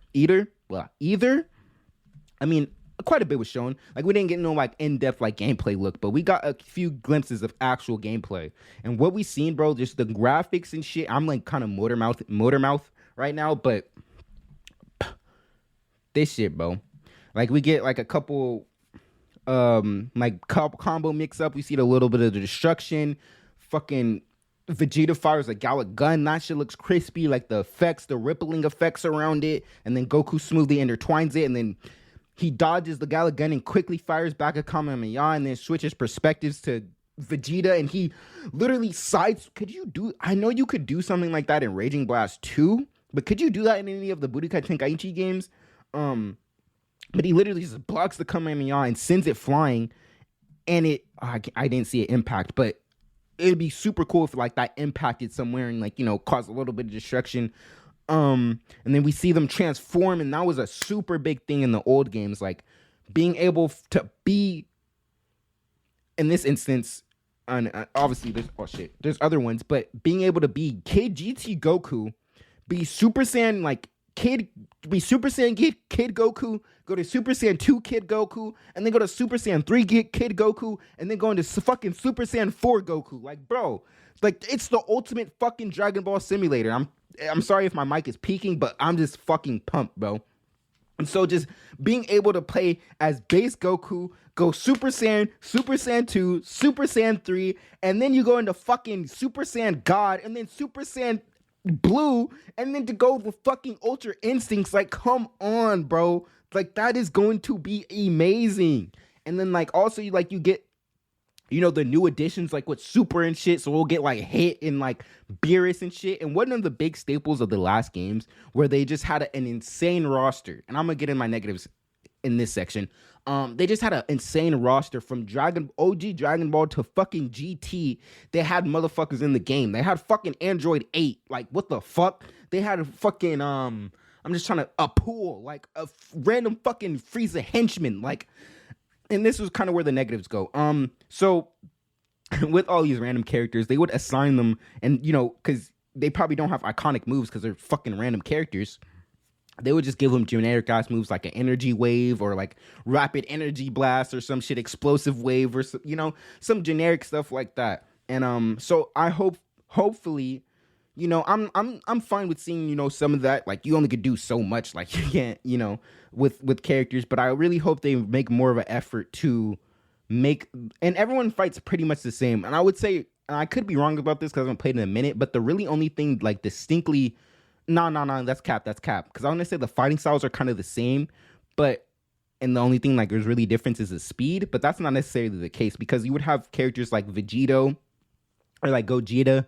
They would really use their legs as attacks, and they would do this like cool shit, have their arms folded while they're like, you know, using a bunch of kick attacks. But there was also, you know, there was instances like that, but then also there was a lot of other instances with a lot of characters just fighting the same. And I just really hope we, you don't, like I said, you only can do so much with all the characters, but I hope we get more of a distinct fighting style for, some of the characters, at least the key ones. Like I said, you can only do so much when it comes to fucking who's a random ass person. I don't know. You know what I mean? Like, you only can do so much, but that's one thing I just really hope. Insane roster and a little bit more variation on, how they fight and whatnot. Let me see, just going through this trailer. So we got a beam. Oh shit, my fault. I think I fucked up my mic. So we have a beam clash. Some people were pointing out that like they saw so in the beam clashes in the last game. So if I shoot a Kamehameha and fucking Vegeta shoots a Gala gun at me and they clash, you have to it's kind of hard if you don't know what I'm talking about. But mostly everyone, I feel like, who are into this stuff knows what I mean. But you have your analog sticks to move your controller, and you have to spin those in a circle super, super fast. And that's whoever does that the quickest wins the beam clash. And like their beam overtakes the other one and deals damage to the other person, right? I saw someone point out like a frame that could possibly, let me add, with beam clashes, that fucks up your controller. You don't know how many controllers I have went through and have so many controllers where the fucking rubber piece on the analog was missing. And if you've ever tried to do a beam clash when that rubber piece was missing, that shit hurts a lot.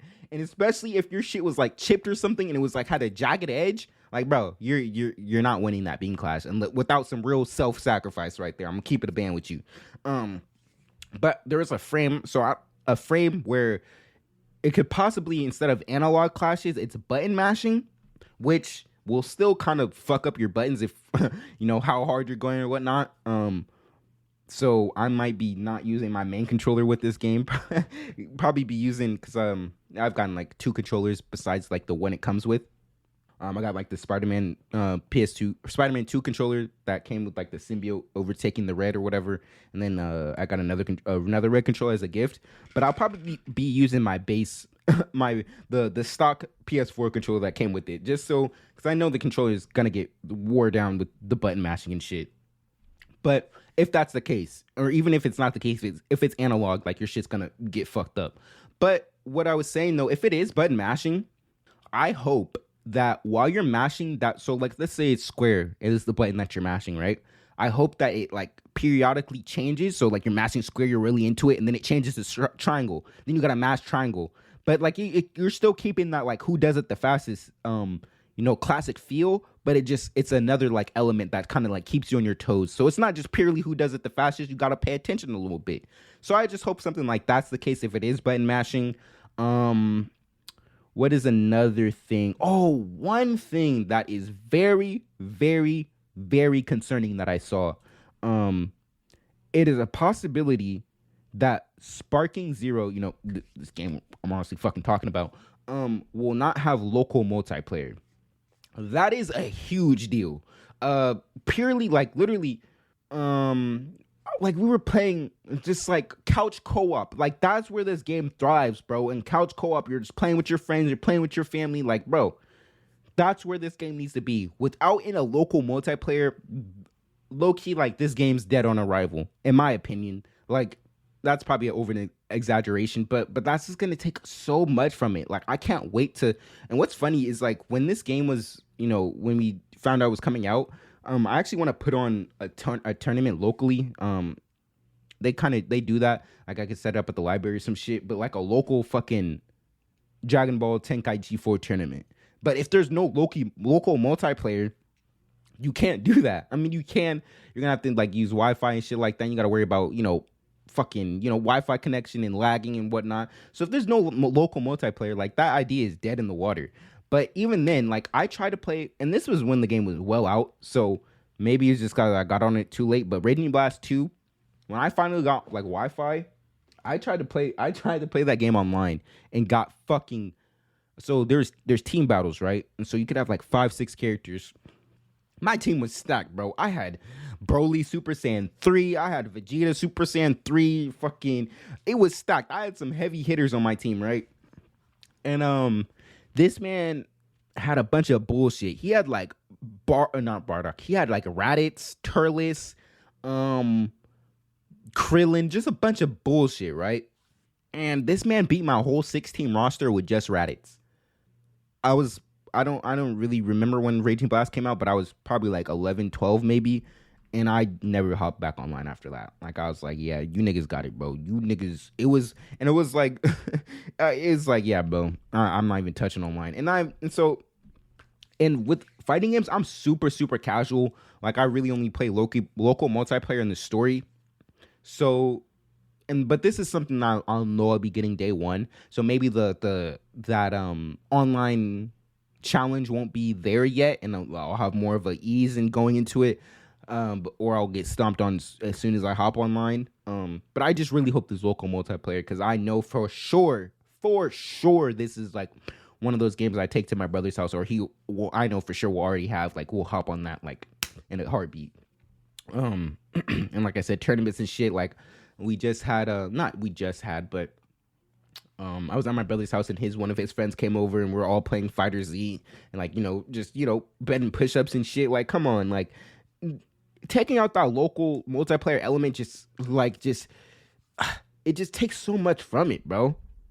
And so possibly, and then also on this game, possibly, I think it's been in development for possibly 5 years. So with anime games that I've seen, they kind of usually have like maybe 2 to 3 year cycles. I mean, that's kind of like most games, but that cycle's starting to extend as we get these bigger games, get these more ambitious games. So that development cycle is kind of going longer.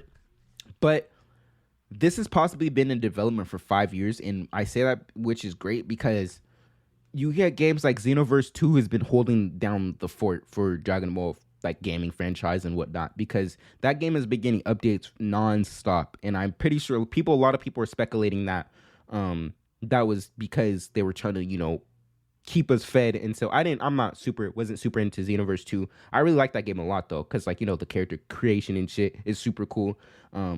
Making a black Super Saiyan and shit, that's cool. But that was just kind of used to hold people over until this was done. And I think really, if that is the case, really speaks to how ambitious this game will be.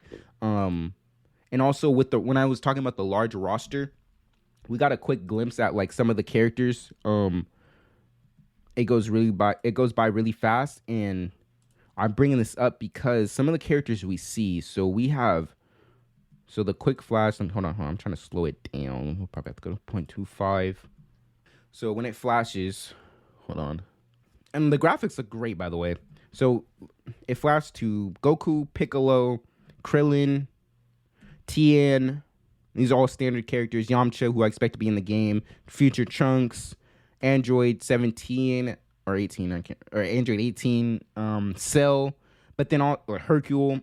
But then we got Majin Buu, another variant of Future Trunks, from Super. So that is interesting, actually. It could very well be just a costume change, but there was the Cell Saga Future Trunks, and there was also the Dragon Ball Super Future Trunks. So, and then there's also this wolf nigga who was in the Tournament of Power, and then you got Android 17 or 18, and then you have Jiren. Yeah, so my thing is, if we're seeing random ass niggas like the wolf nigga from the Tournament of Power, and then we also getting 2 versions of Trunks in this trailer, and again, could it be a costume thing, but if we're getting that really leads to me believing there's going to be a very large roster.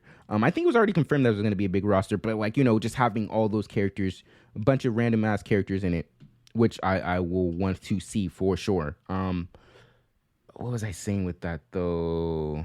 I don't know where I was going.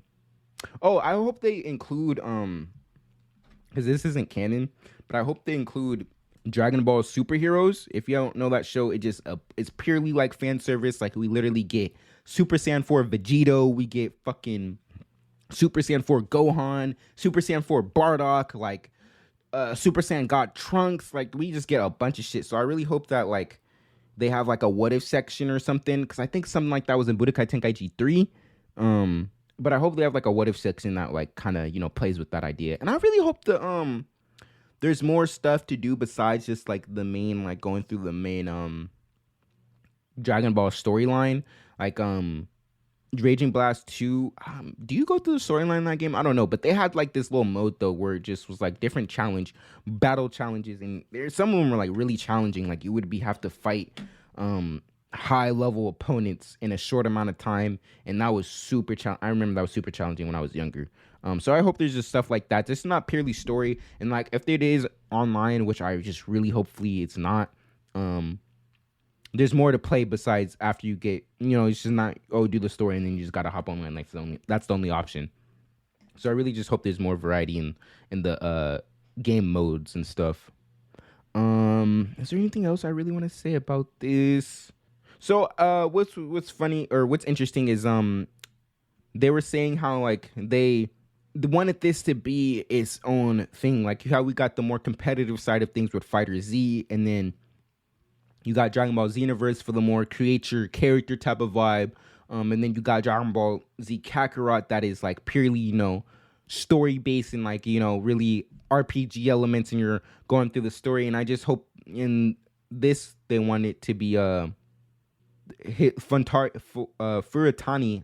This is a company, I don't know. The code is, they said, the focus here is to push the limits of how much a player can completely immerse themselves into the world and how intensely we can make that happen. Like, that is a good quote to me. Like I was saying, like how, the old Tenkaichi games are basically a Dragon Ball simulator. Like, I just really hope that this will be the definitive Dragon Ball simulator. Kind of like how Kakarot, there's problems with that game, but that's like kind of like the definitive game to play through the story, so yeah, I really hope this game's great, man. It's probably my most anticipated game. So on to the next trailer. We have this like Hideo Kojima game. I'm not really super into those games, so I'm just gonna skip that, and there's like really no gameplay showed. It's just an interesting not even interesting, but I don't know, a concept.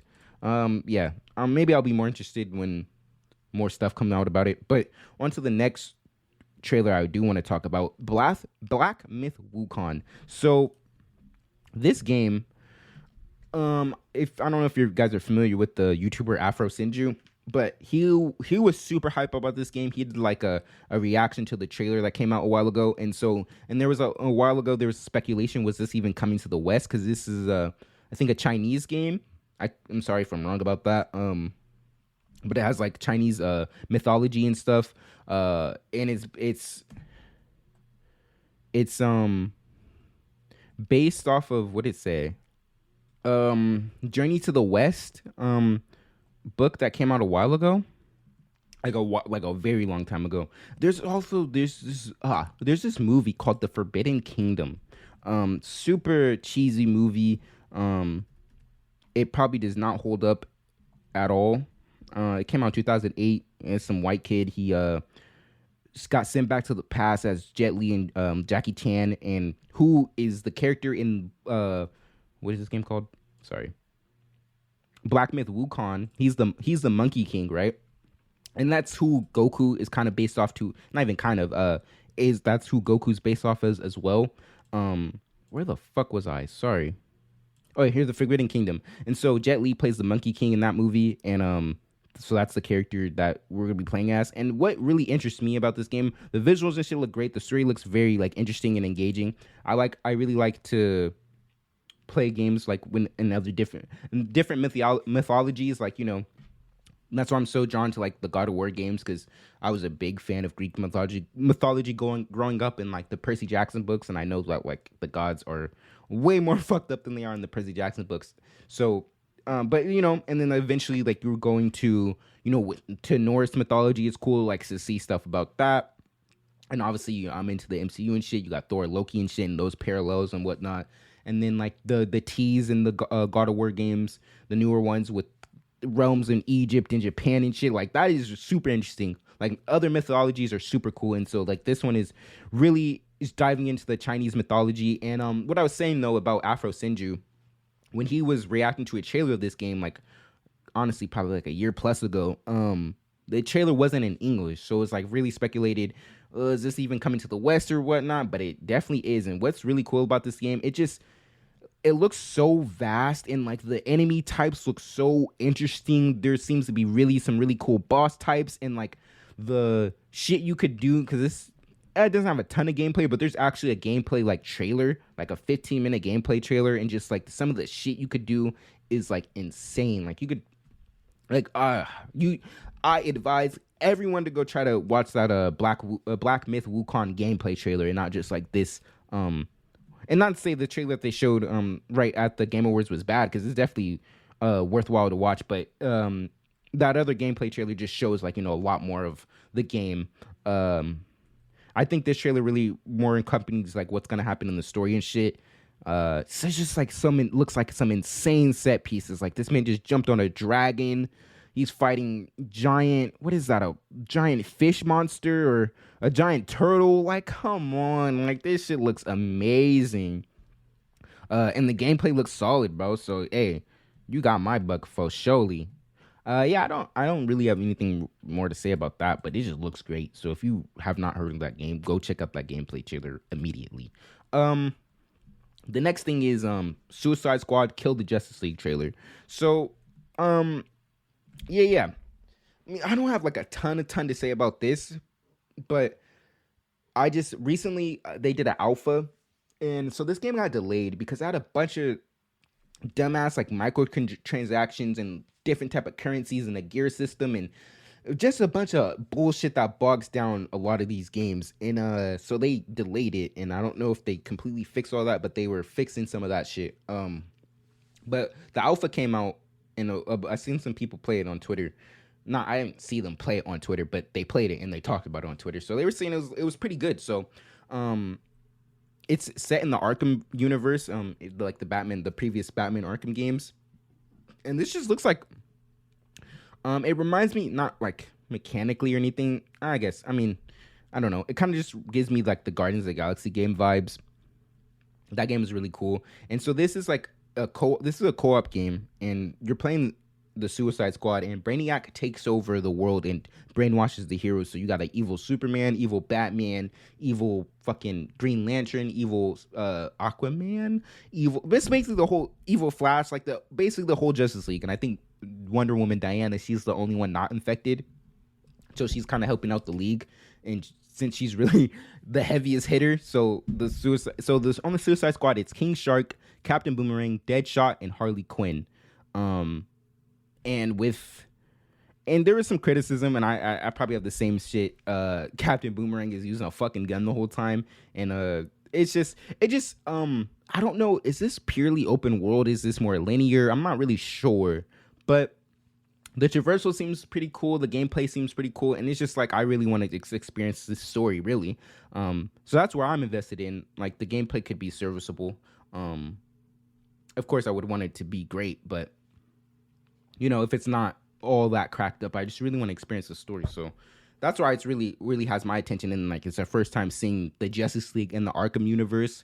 So it's really going to be cool if we see Batman, you know, interact with the Justice League for the first time in this universe. And then also, this is Kevin Conroy's, I think, last Batman role. So rip to Kevin Conroy. He's been Batman for a very long time. So what is concerning about this? Not concerning, I guess. It's always been concerning things about this game, but there is no offline story mode. So if you don't have constant internet connection, you cannot play this story mode, which sucks because, like, I don't know, seems like a story driven game, but it seems that they are planning to get one out eventually. So I don't know. I just feel like that's very anti-consumer just to make shit purely online. Especially like something like, of course, it's fucking multiplayer game, of course, but it's like something like this that is really story driven, and you can play multiplayer with it. So it's just like, and you can play this shit by yourself, but you just still need an online connection, which is dumb. If it's purely online, then sure, but if you can play it by yourself, you shouldn't need a constant online connection. So yeah, I'm pretty excited for this game. When does it come out? I'm not sure. I should have set the release dates for a lot of these games. Yeah, I really don't care. If you care enough, you can look up the release date.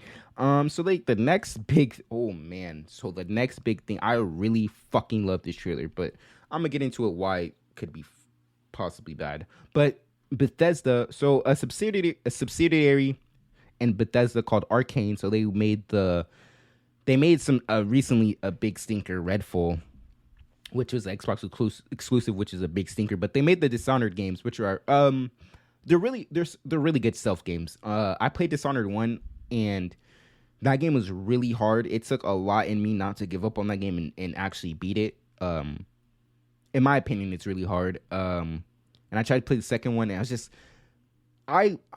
so sometimes I just get this itch where I need to play a good stealth game.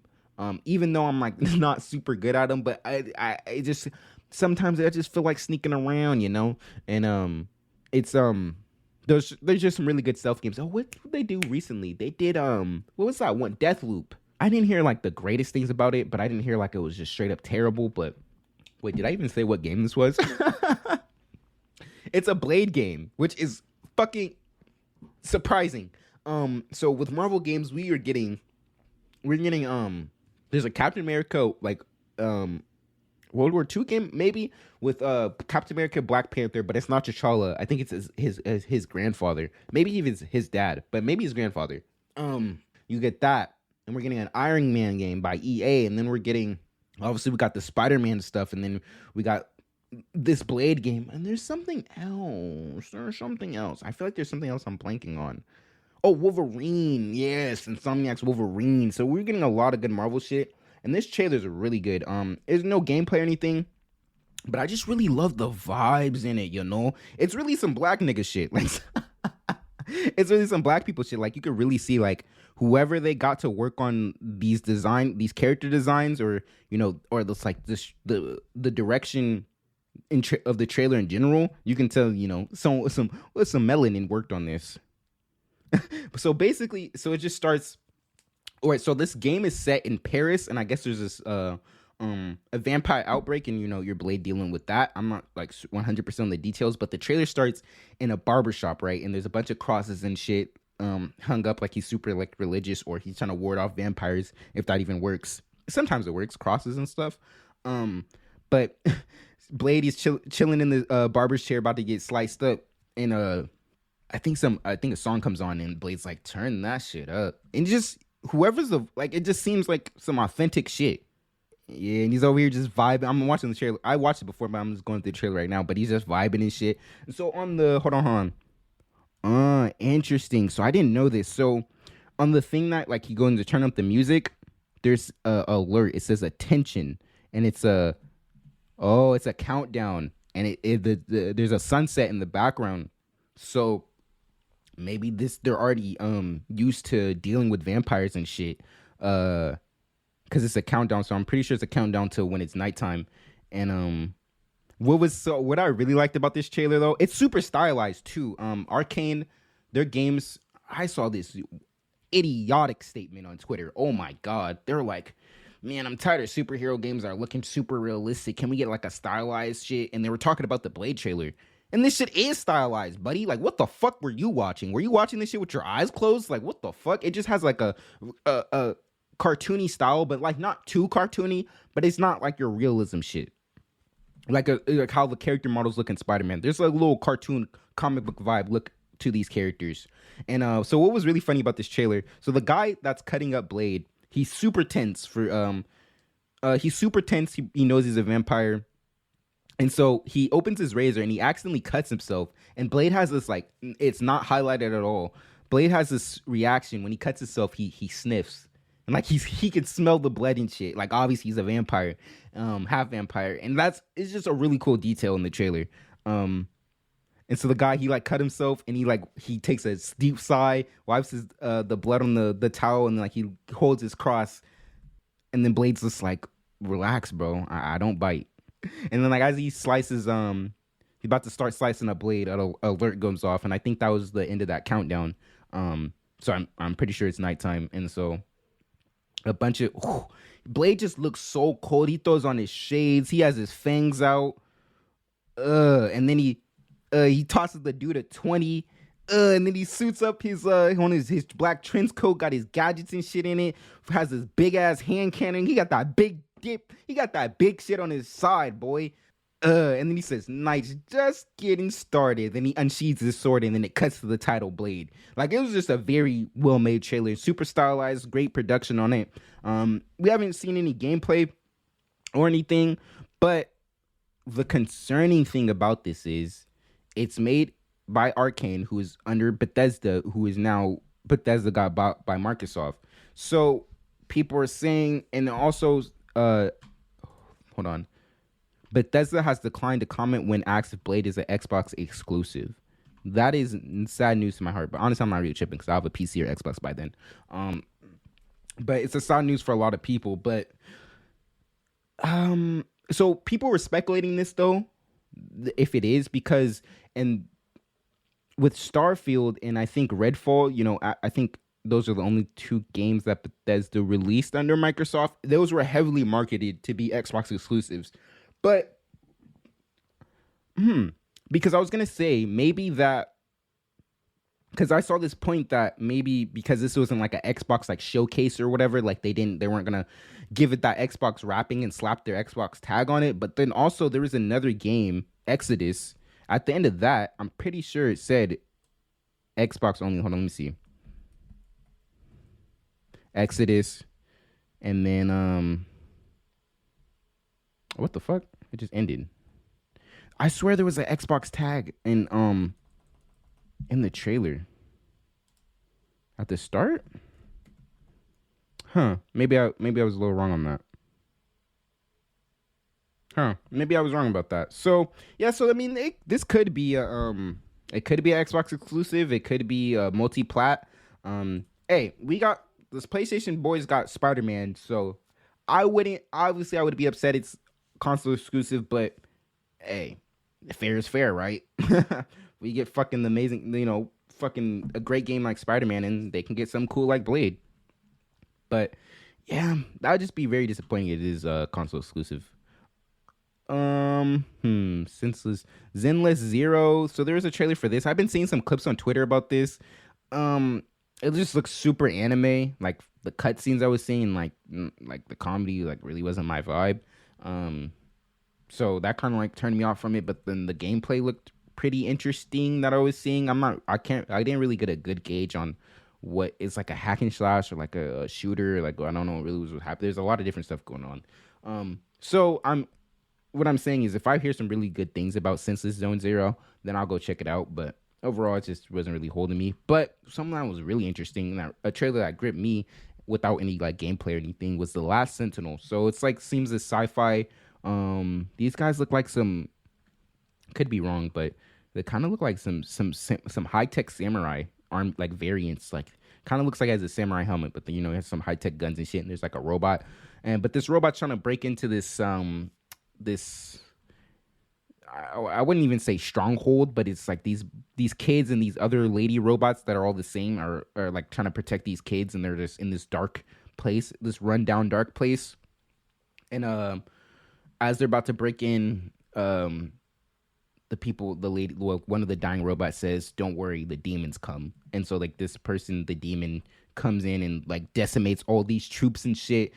Hella smoothly, super well choreographed trailer and combat. She's doing these dudes bad headshots, using them as human shields and shit, doing some good maneuvers on them.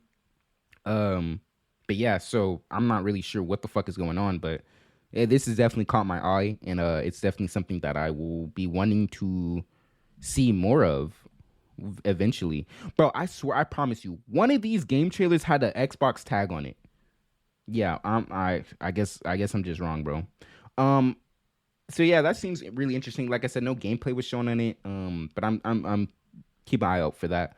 I'm keeping an eye out for that. And so the next thing is Light No Fire. So this was interesting. It's a multiplayer Earth. It says a procedural Earth, that means procedural generated, a fantasy Earth. I'm watching the trailer and this is what it's saying: an unexplored Earth.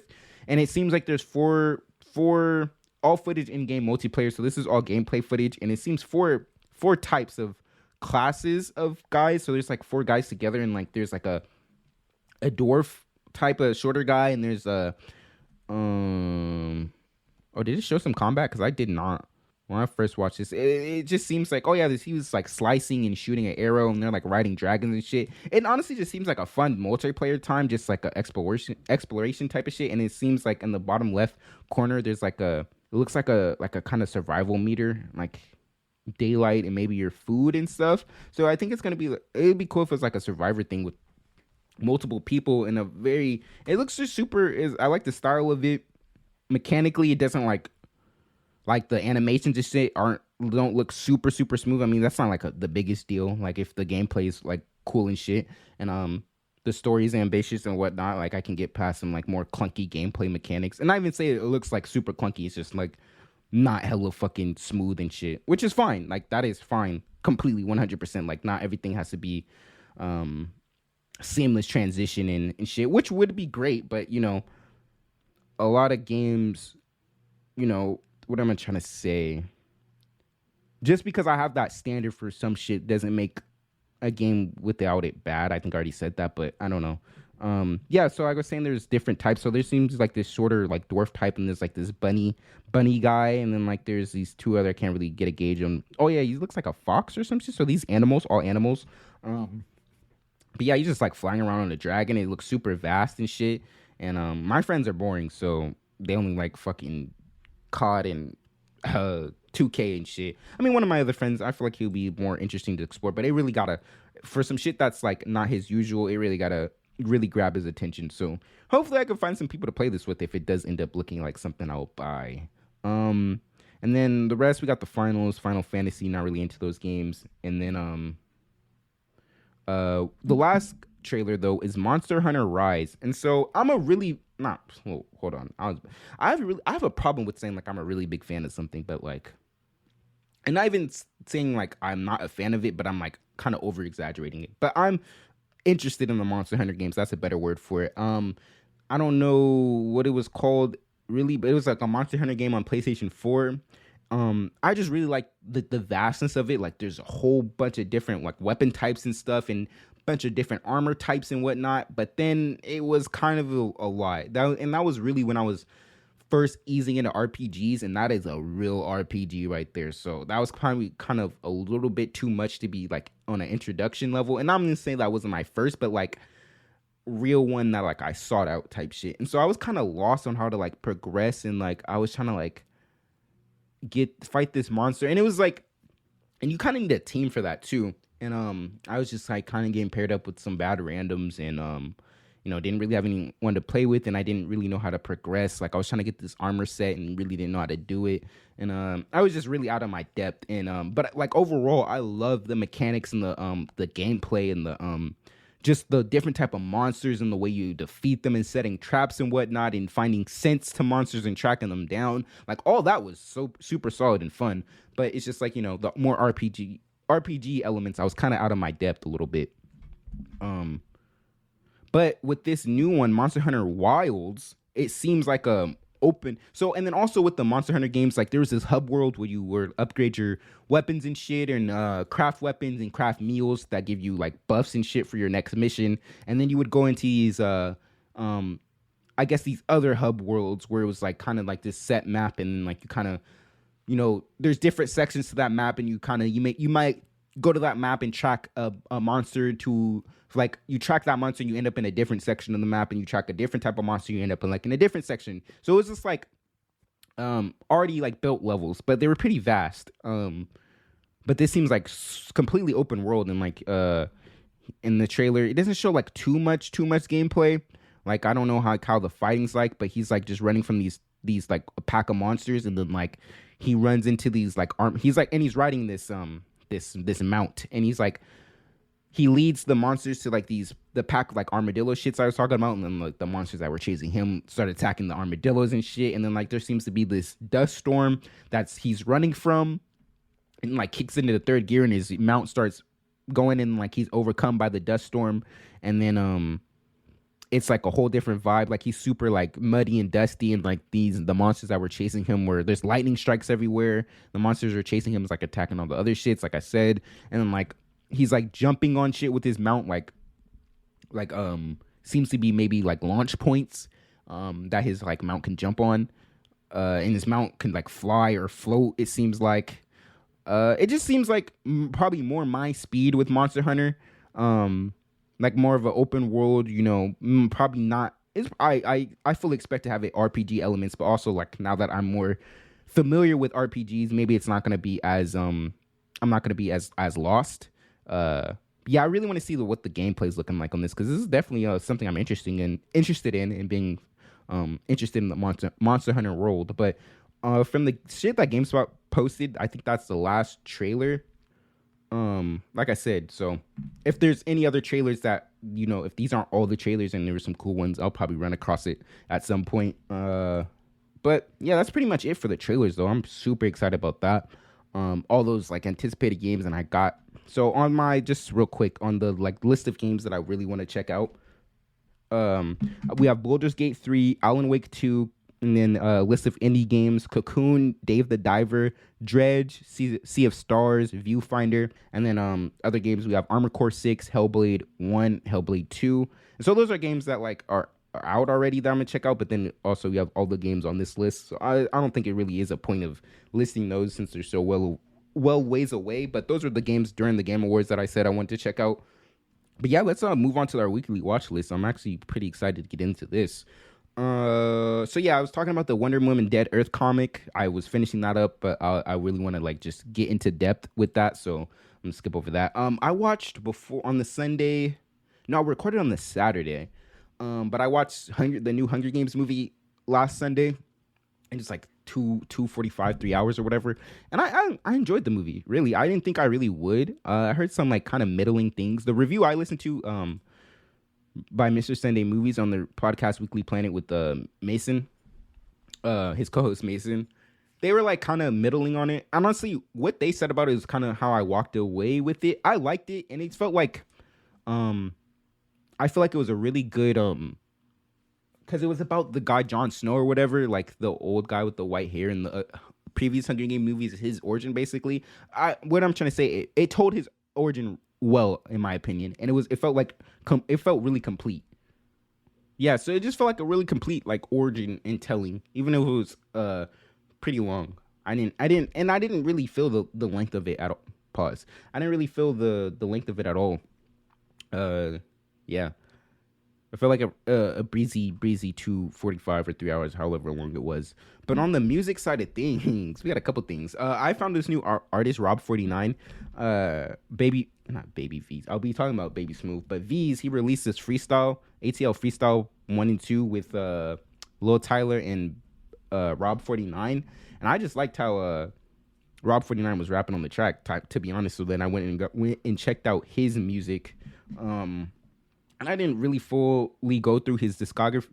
Hold on, because I pronounced that wrong last time, and I felt super stupid. Discography. All right, because I think I said discography. It's discography.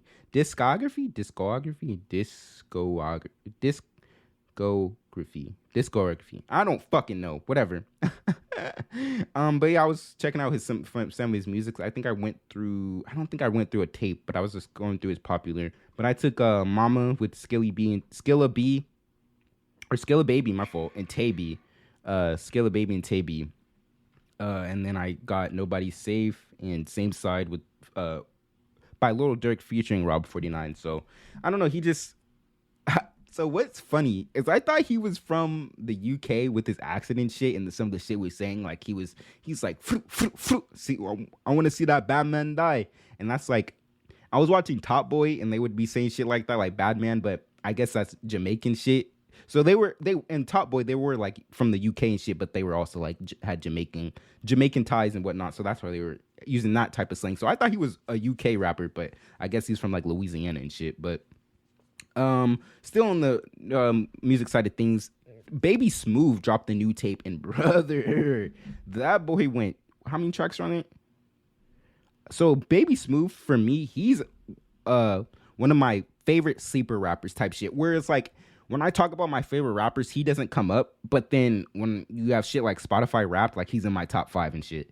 But so I really need to start like acknowledging him more in my like top artists, because I just fuck with Baby Smooth's like the vibe he brings to his tracks. You feel me? Like he just really has this hustler type vibe. and this like just this low key type of shit. You feel me? Just low key vibey type of shit. But there's 21 songs. For me, in my opinion, he went 21 for 21. But I didn't. And honestly, these tracks grew. Oh wait, hold on, pause, because I probably have to cut this bit because I'm about to play this song. Okay, yeah. So I was saying though, I think he went 21 for 21. But on my playlist, the music I added to my playlist, he went 20 for 21. The only song that I didn't even think it was bad, it just didn't click for me.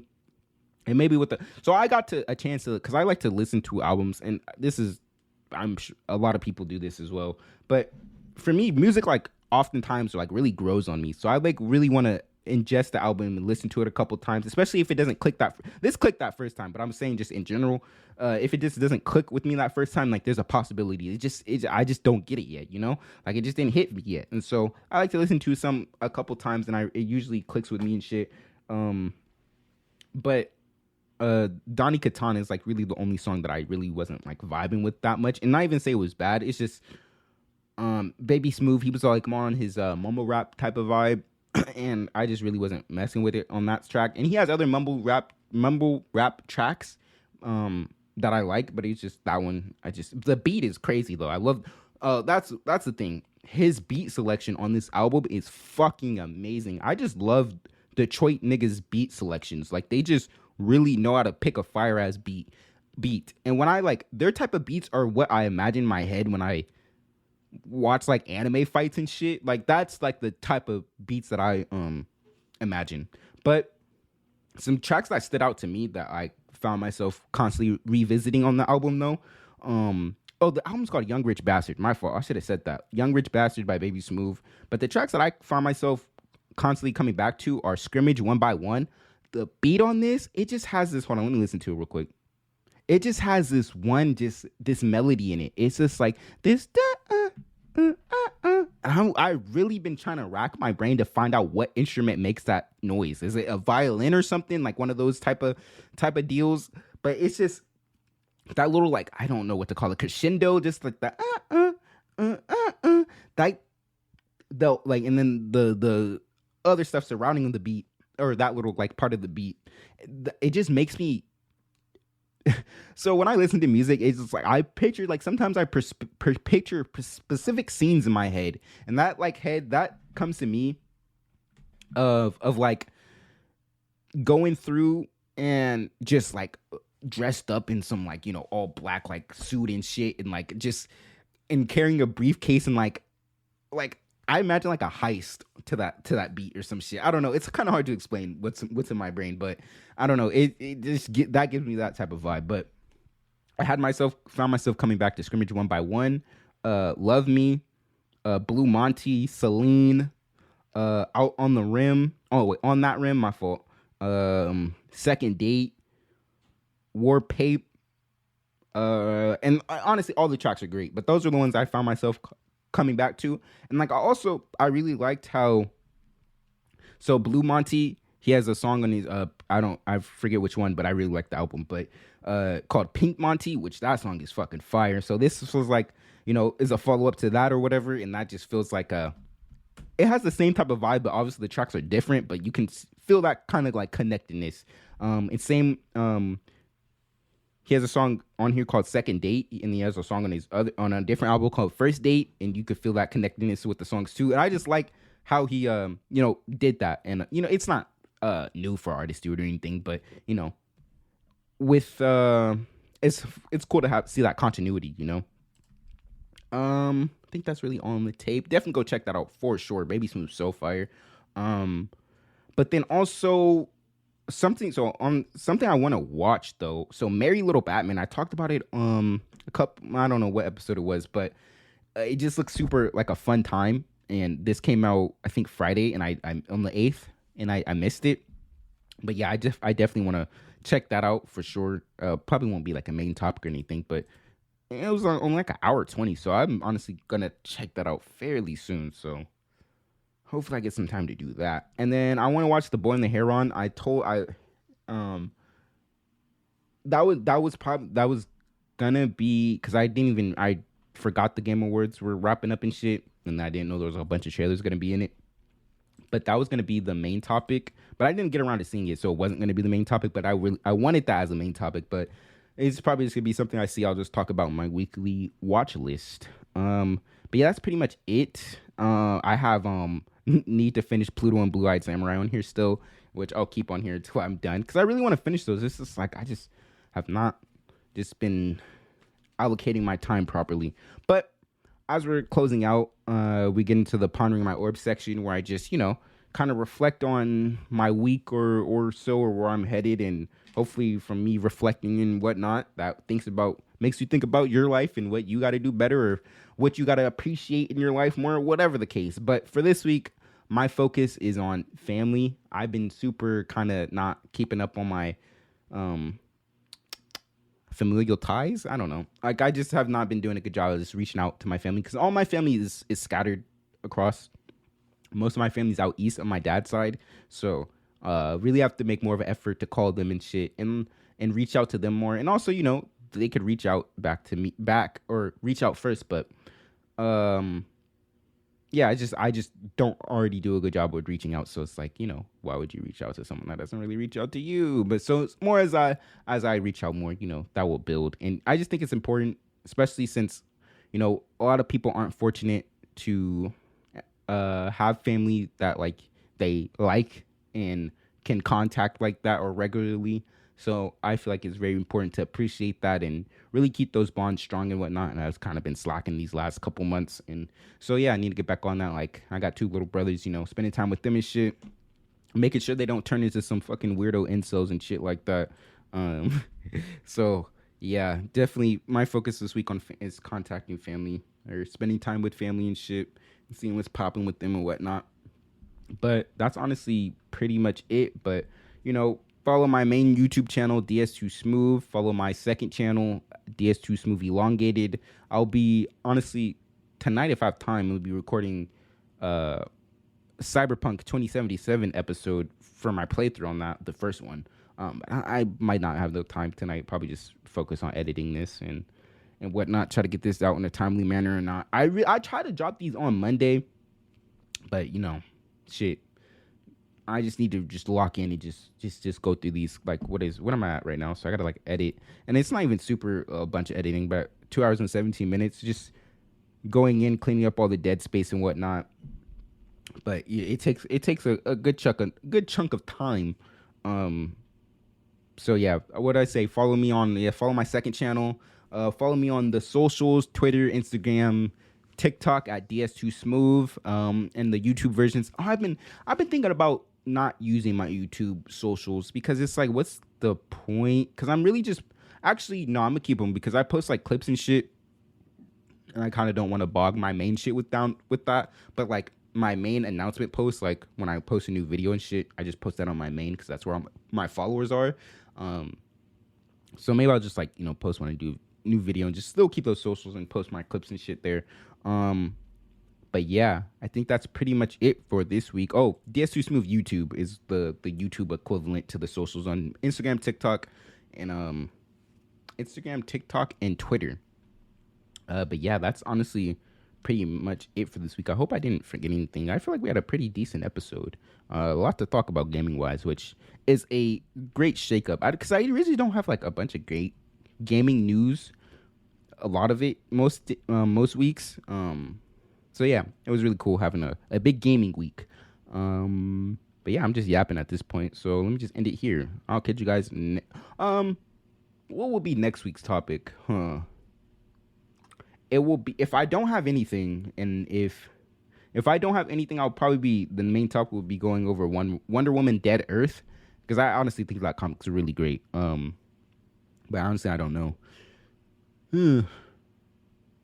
Yeah, we'll see. I'll catch you guys next week. Tuesday.